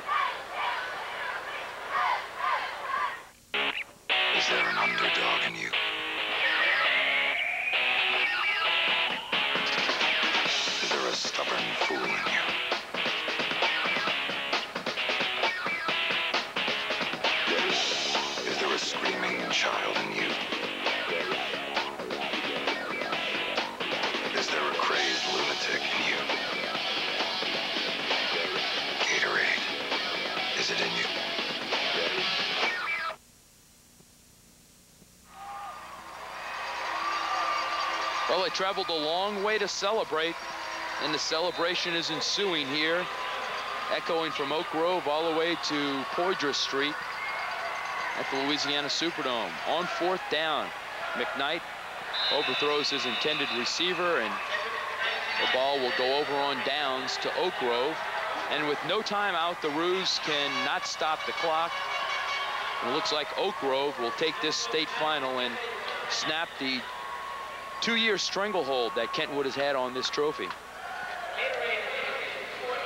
Oak Grove done it before in 1991. They won a state title, and the home folks are in volume here and large support. And 68 ticks to go here, and it'll be all theirs for 1999. Of course, last year in AA, Oak Grove eliminated in the semifinals at home, and a freaky 27-26 win by Riverside, who eventually lost to West St. John in the finals, the first state title for the Rams.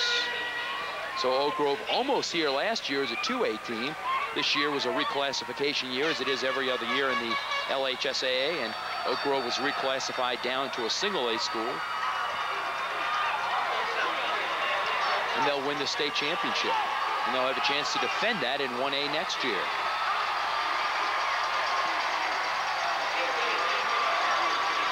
As they'll have to snap it this time and possibly one more.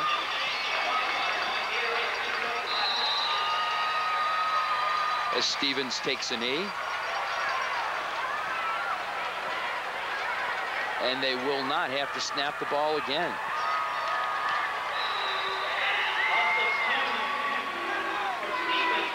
So this one will come down to a 33-15 win for Oak Grove. Congratulations, guys. You do it. An undefeated season, 14-0, ends here on the carpet of the Superdome, and a win over the two-time defending state champ Kentwood Kangaroos, 33-15, the final count.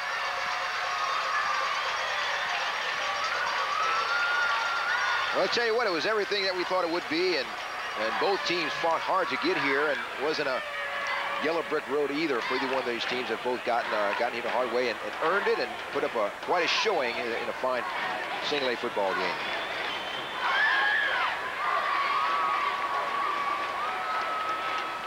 Let's go down to the field for our post-game award ceremony.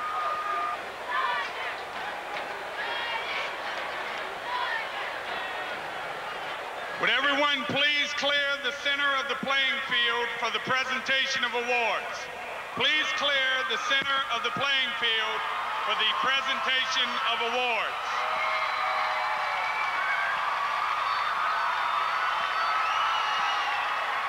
The Louisiana High School Athletic Association would like to thank State Farm Insurance and its Louisiana agents for sponsoring all state championship trophies and awards. Representing State Farm tonight, State Farm agent Ron Bush of Bastrop, State Farm agent Jack Prescott of Kentwood, State Farm agent Bob Bolton of Gramercy, State Farm agent Don Ashworth of Shreveport. Also in attendance, presenting the game ball, representing Southern Quality Ford Dealers, Miss Melissa Johnson of Sandy Davis Ford of Kentwood, and Mr. Wayne Bordeaux of Bastrop Ford. Miss Sherry Henry will represent the Gatorade Corporation. Miss Henry is the educational representative for the state of Louisiana. The first award, presented by State Farm agent Jack Prescott, is the 1999 Class 1A State Championship Trophy. The runner-up trophy goes to Kentwood High School. Head coach David Correa, principal Ann Smith.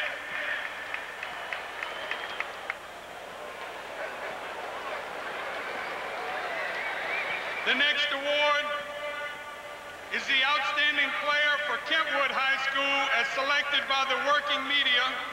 It is being presented by State Farm Representative Don Ashworth, and it goes to number 7, Sherry Johnson.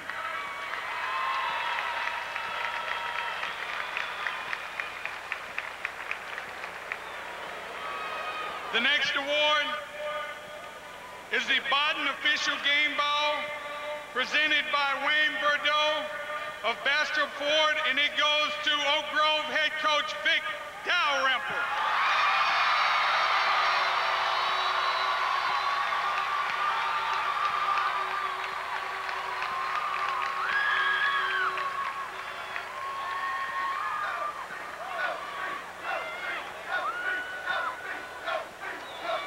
The next award is the Outstanding Player Award for Oak Grove, presented by State Farm agent Bob Bolton of Gramercy, and it goes to number 22, Kevin Brown.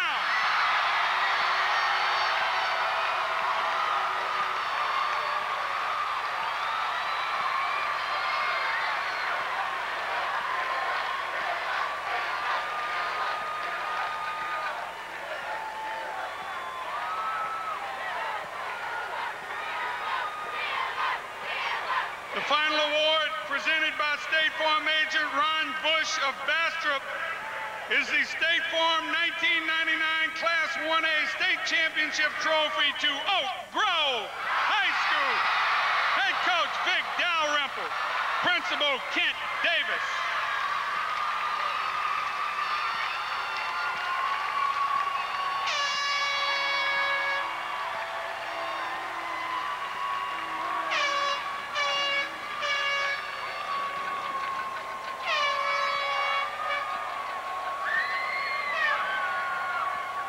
Once again, the LHSAA would like to thank State Farm Insurance for its continued support of high school athletics. We thank Ron Bush, Jack Prescott, Bob Bolton, and Don Ashworth for their assistance with the awards in Class 1A. Also thanks to Southern Quality Ford, Miss Melissa Johnson and Mr. Wayne Bordeaux, and to Miss Sherry Henry of the Gatorade Corporation, title sponsor of the 1999 Superdome Classic. Let's have a big round of applause for the Roos and the Tigers in a great 1A matchup. We invite everyone to stick around for the Class 4A championship between the Capital Lions and the John Curtis Patriots.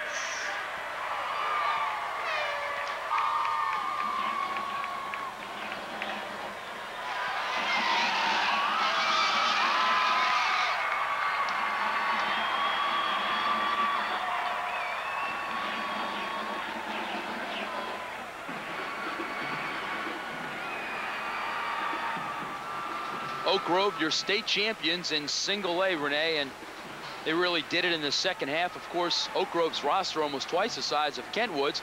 A lot of the Kentwood guys going two ways, so that could have been a factor in the second half. But really, when you look back, it's the MVP of this performance, Mr. Brown, number 22, doing the deal here today for Oak Grove.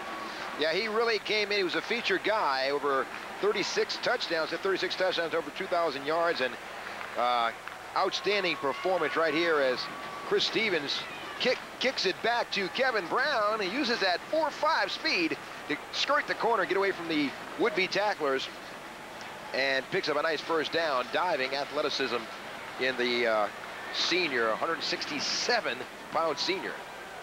And here's quarterback Stevens hanging on to the ball as he'll turn it back up at the 5 and into the end zone.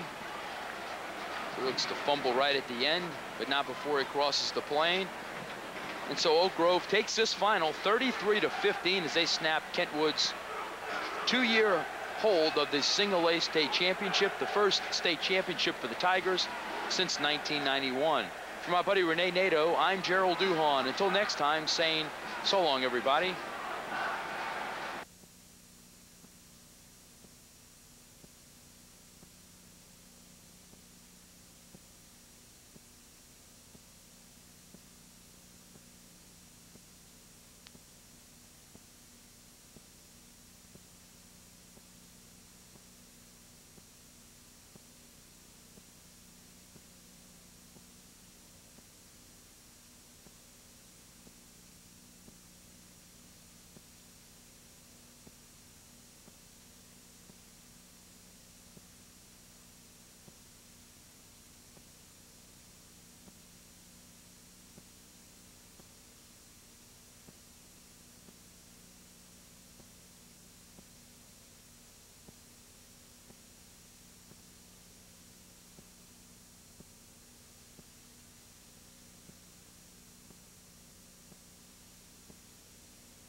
Let me tell you, mister, they sure look sweet. They're sleek and they're smooth and rugged to boot. They're a whole lot of style and they're fun to drive too. When the job gets tough, you better have a Ford truck.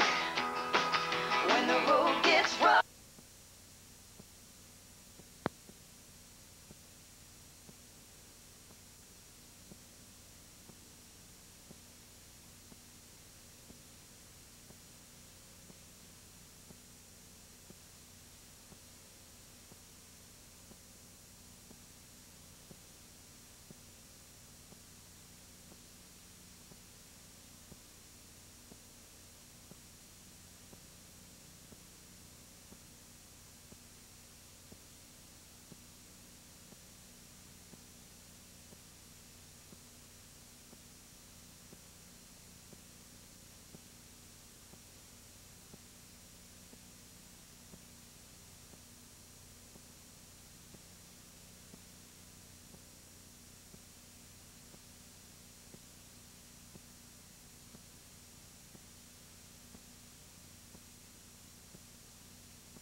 team-oriented situations, and he knows this is the day for guys to strut their stuff, and so he's going to sit back and enjoy it. Garnett knocks the free throws down.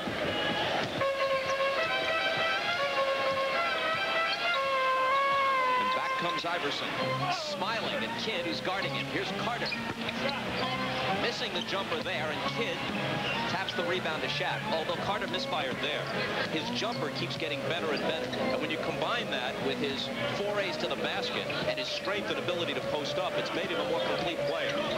Shaquille's turnaround doesn't get the bounce. Here's Iverson. On the move, Shaq knocks it away again, his third block. Here comes Kobe sprinting back for Garnett. You know, Bob, that is so good. These guys are so good. First of all, the speed of Kobe Bryant to chase that ball down. He kicks it back, he sees Garnett, and then a tremendous catch. Iverson. We've seen Allen Iverson. Now, we saw him take 40 shots last weekend in Philadelphia. He's not bashful. If he gets 2 or 3 blocked, Bob, that's not going to discourage him. He's going to come back for more. Kidd lobbed it up there for Shaq. The basket support is still shaking. Now, you guard that. Now, you tell me how you can possibly defend that. That might be classified as unstoppable. A whistle as Iverson makes his move. The speed of Kobe Bryant on this play, Ray Allen tracking him down, but look at the catch here, and then the beautiful finish as he gets his steps together. And those are the things, you know, you see the finish, but you don't realize what the guy has to do to be able to make that play initially, to be able to get to the basket. With Ray Allen Iverson, 2 shots. So here's Iverson, who seems destined to lead the league in scoring for the 2nd straight year, and yet this is his first All-Star appearance. He also was not named to the Olympic team. Neither was Vince Carter. You know, Bob, in fairness to Allen Iverson, the team he's on right now, he has to take shots. The majority of the guys that are on his team are not primary offensive options. He's doing what that team needs to win. For them to be a championship team, they're going to have to get another score. There's no question. Kevin Garnett slamming over Mourning. Here's Ray Allen. Squirted out of his hand as he took it to the hoop, but there was contact and a foul. And coming up on NBC. NBC tonight, Homicide the Movie. When one of their own goes down, the entire cast of the series reunites. Homicide the Movie, NBC tonight. Ray Allen, who will be on the Olympic squad in Sydney in September, hits the first. Allen is obviously a very good player. His selection over the likes of Vince Carter and Allen Iverson stirred some controversy. Well, I think right now they feel like that Ray Allen is a better shooter, something that they need on that team, more shooting in case they face zones. I mean, nobody's going to be within 30 of them anyway during the Olympics, but I think they felt like they wanted another shooter on the team. Kidd chasing after the potential steal, but couldn't save it. He already has 9 assists. He averages 10 a game during the regular season to lead the league. Last minute of the first half. West by 5. Stackhouse can't cut into it. And Kidd claims the loose ball.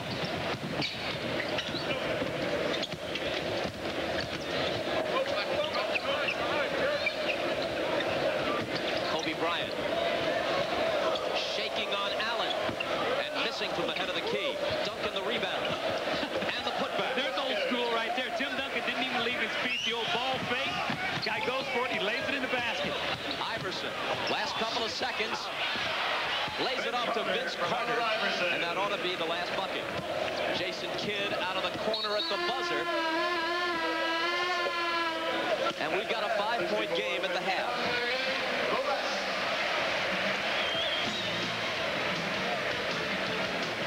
Garnett had 12, so did Shaq. Duncan also in double figures with 10 for the West. And they lead it by 5. Stay tuned for Net Zero at the half. You're watching the NBA All-Star Game on NBC.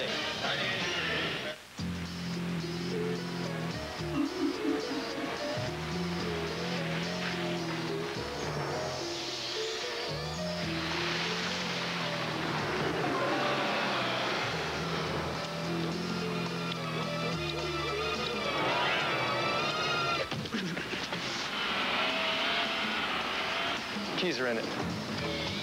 The Accord V6 Coupe from Honda. It's one powerful car. Okay, Valentine's Day's almost here, and you need to find a gift. It's called Tigressa. What do you... Hey, here's a smarter way to go. Check out the Valentine shop at snap.com. Yeah, there's like a billion great romantic ideas there. And if you want to spend zero cash, you can enter to win a year of flowers and gifts from 1-800-Flowers. With a grand prize, this stunning diamond ring. So make your Valentine's Day perfect with snap.com. Part of NBC Internet. You know, we might get hounded by fans out here. I am David Duvall. Oh, hey. Yo, guys! Here we go. Is that AT&T one rate 7-cent plan good all the time? Yes, it is. Thanks. Hey. There are no time restrictions? 7 cents all day, every day. Well, that's a heck of a plan, Dave. Hey, phone guy! That's unfortunate. 7 cents a minute, all day, every day. Excuse me. It's all day, every day. Hey, stick to the golf, huh? My motto is, the customer is always right. The problem was... Pack smokes? Kids would try to buy cigarettes. You got an ID for those smokes? Oh, come on. It's illegal for me to sell them to anyone under 18. But since this We Card program started, there's no argument. I just point to the sign. We're committed to keeping cigarettes out of kids' hands. That's why Philip Morris is a major sponsor of the We Card program. I'm not alone when I say no, and that's a big help. Working to make a difference. The people of Philip Morris. An historic NBC February event when one of their own goes down. Everyone who's ever been on Homicide returns. Daniel Baldwin, Richard Belzer, Diamond, Michelle Ford, Yaphet Kotto, Michael Michelle, Kyle Seacole, John Seda, Andre Braugher. Homicide, the movie. NBC tonight, following the game.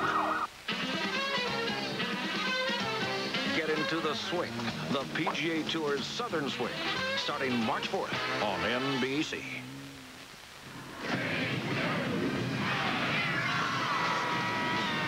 Welcome to Net Zero. At the hash, Net Zero, defenders of the free world. Free internet access and free email forever. www.netzero.net. It's halftime at the arena in Oakland with the Western Conference All-Stars leading the East 64-59. And now we bring you the NBA 2000 All-Star Halftime Show.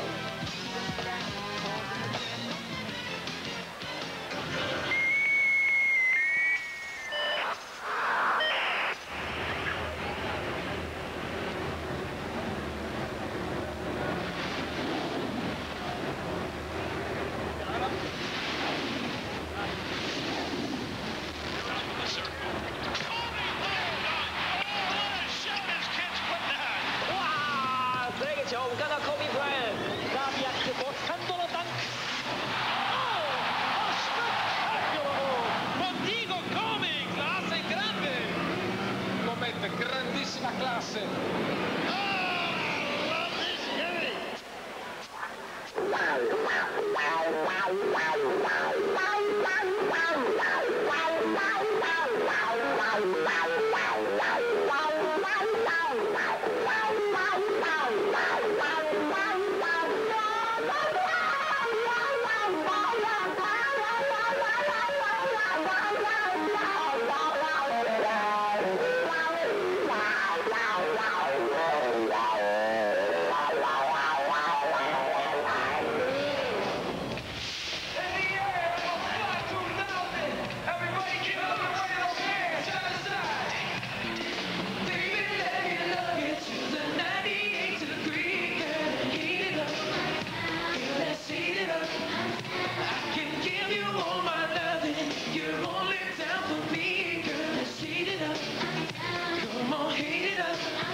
All the time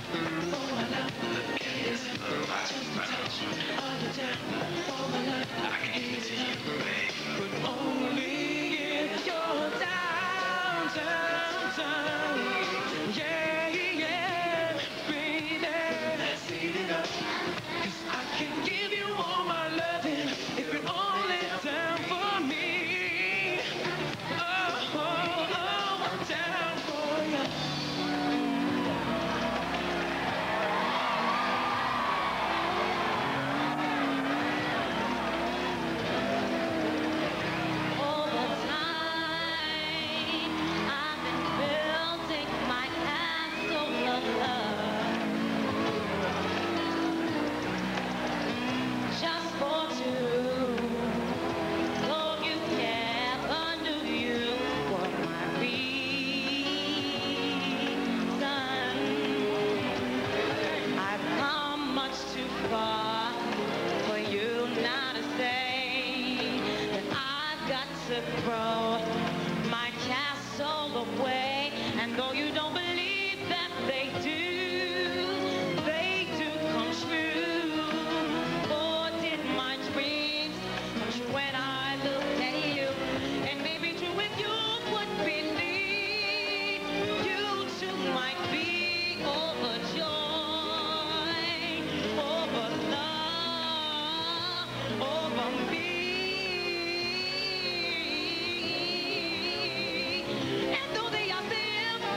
check in on both the Eastern and Western Conference locker rooms. But first, a message from Net Zero and a word from the NBA.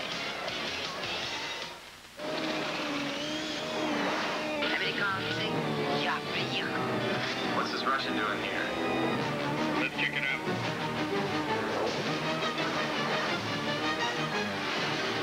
Take her down now, Ivan.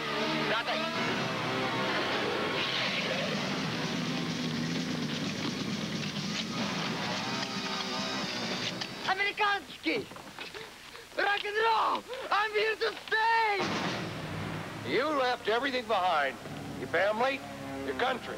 Why? Почему приехал?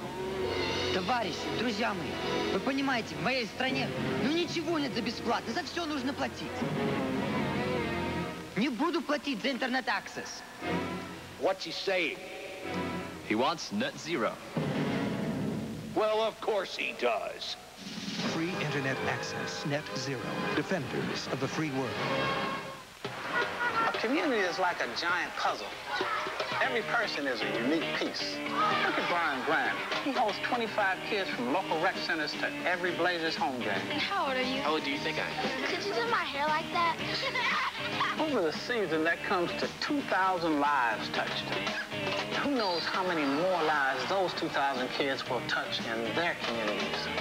You see how it all fits together? Team up to improve your community. Last Thursday, Somebody! everyone saw it happen. Oh! This Thursday, the struggle begins. Go, go, go. I'm right here, all right? Hang in there. Dr. Carter, Lucy Knight. Look at this, look at this. The ER has never fought harder to save two people. Unmissable ER, all new NBC Thursday. As we return, a look inside the Eastern Conference locker room where Jeff Van Gundy spoke moments ago. Splitzes, you take. You or Grant, okay? Nearest one, closest one, and then just scramble out of that. And if one of those, and if Vint or Grant, you guys tap it, so we can keep you at home, okay? To the back. And from the East locker room, a look inside the West locker room. Kobe Bryant of the Lakers, just 3 for 9 shooting, 7 points in the first half. His head coach, Phil Jackson, going over a few plays. Probably nothing out of the triangle offense playbook.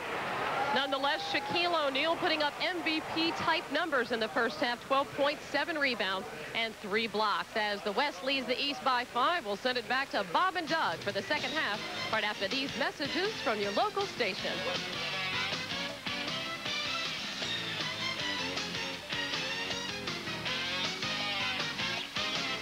This has been Net Zero at the half.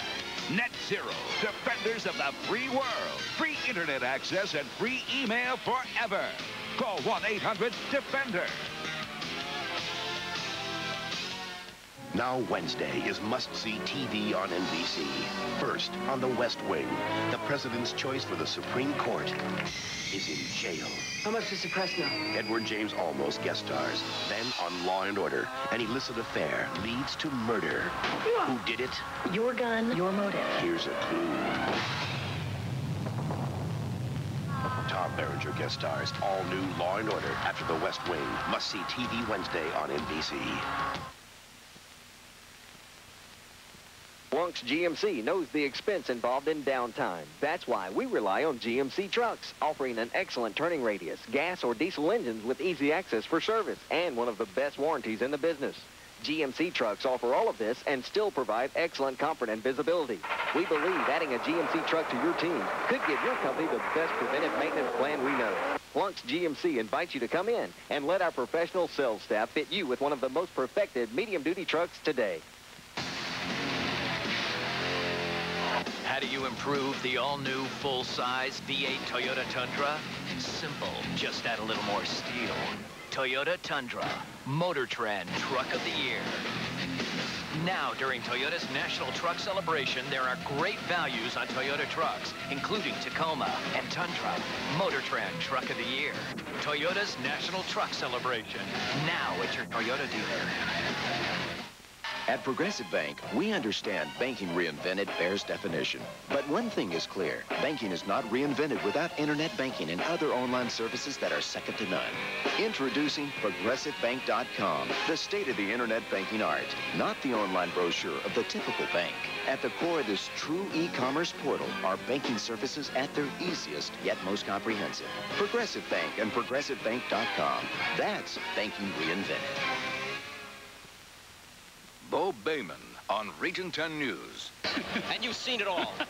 Well, Bob, I tell you, in the first half, the exciting thing to me was Kidd and Peyton combined for 14 assists, and then the front line of Shaquille O'Neal, Garnett, and Duncan had 34 points. Those guys were terrific in the first half.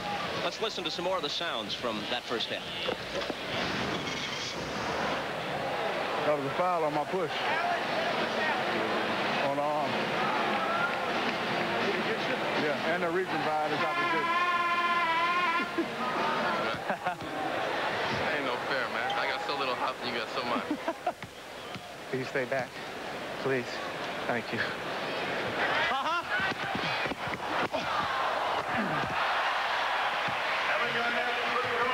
I know.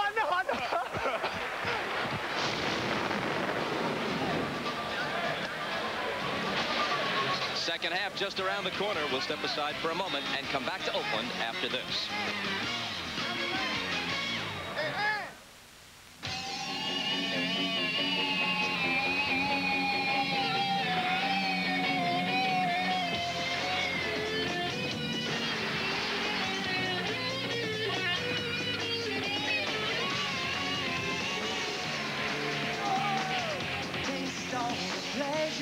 Go for the ride, this time is yours. Coca-Cola, enjoy.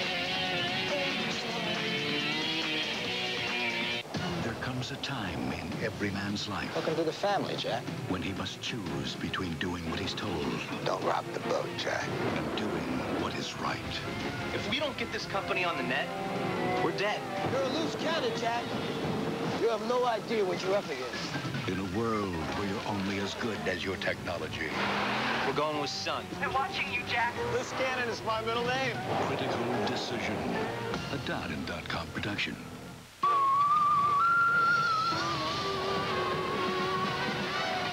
If you've been thinking about jumping into a rugged new Montana, I need more room! now's a really good time. Never seen a minivan do that before. Maybe it's not really a minivan. Life was more exciting in Montana. Now jump into a rugged Montana with this limited time offer. But get a move on because the train's leaving the station.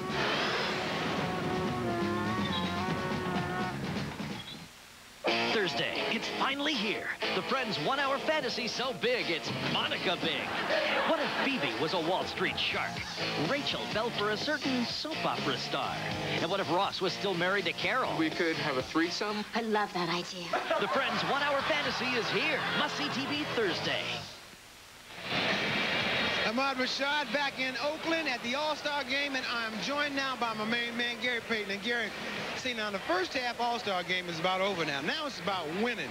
You know it. But now it's about time for us to get all the highlights out and everybody start playing hard and we start making some shots. Any surprises for you on the Eastern team? No, I know these guys can play, so we just out here playing. Ray Allen's playing really hard. The big dog playing hard, and now I think we just going to have to go out here and just try to get a win. All right, good luck here in the second half. Yeah. All right, let's go down to Jim Gray. All right, thanks, Ahmad. I'm here with Vince Carter. Vince, is this the ultimate playground game? Are we going to see the same thing in the second half, or it's going to get a little more serious? I think it's going to be a little more serious. I think the money's involved now. Everybody wants that 20 G's, so stay tuned. Is this everything you thought it would be up to now? Definitely. This is a dream come true. I'm going to live it up. All right, Vince, good luck in the second half. Bob, back over to you. Vince Carter had 8 points in the first half, but he became a star on this All-Star weekend last night, Doug. Well, you can't describe these dunks, what this man did. He had the crowd in the palm of his hand. Watch this one bounce between his leg, the windmill dunk. He was absolutely terrific. He had the charisma, the energy, and he just captured the crowd and was a very, very popular winner last night. By a landslide, I should say. You look at his entire game.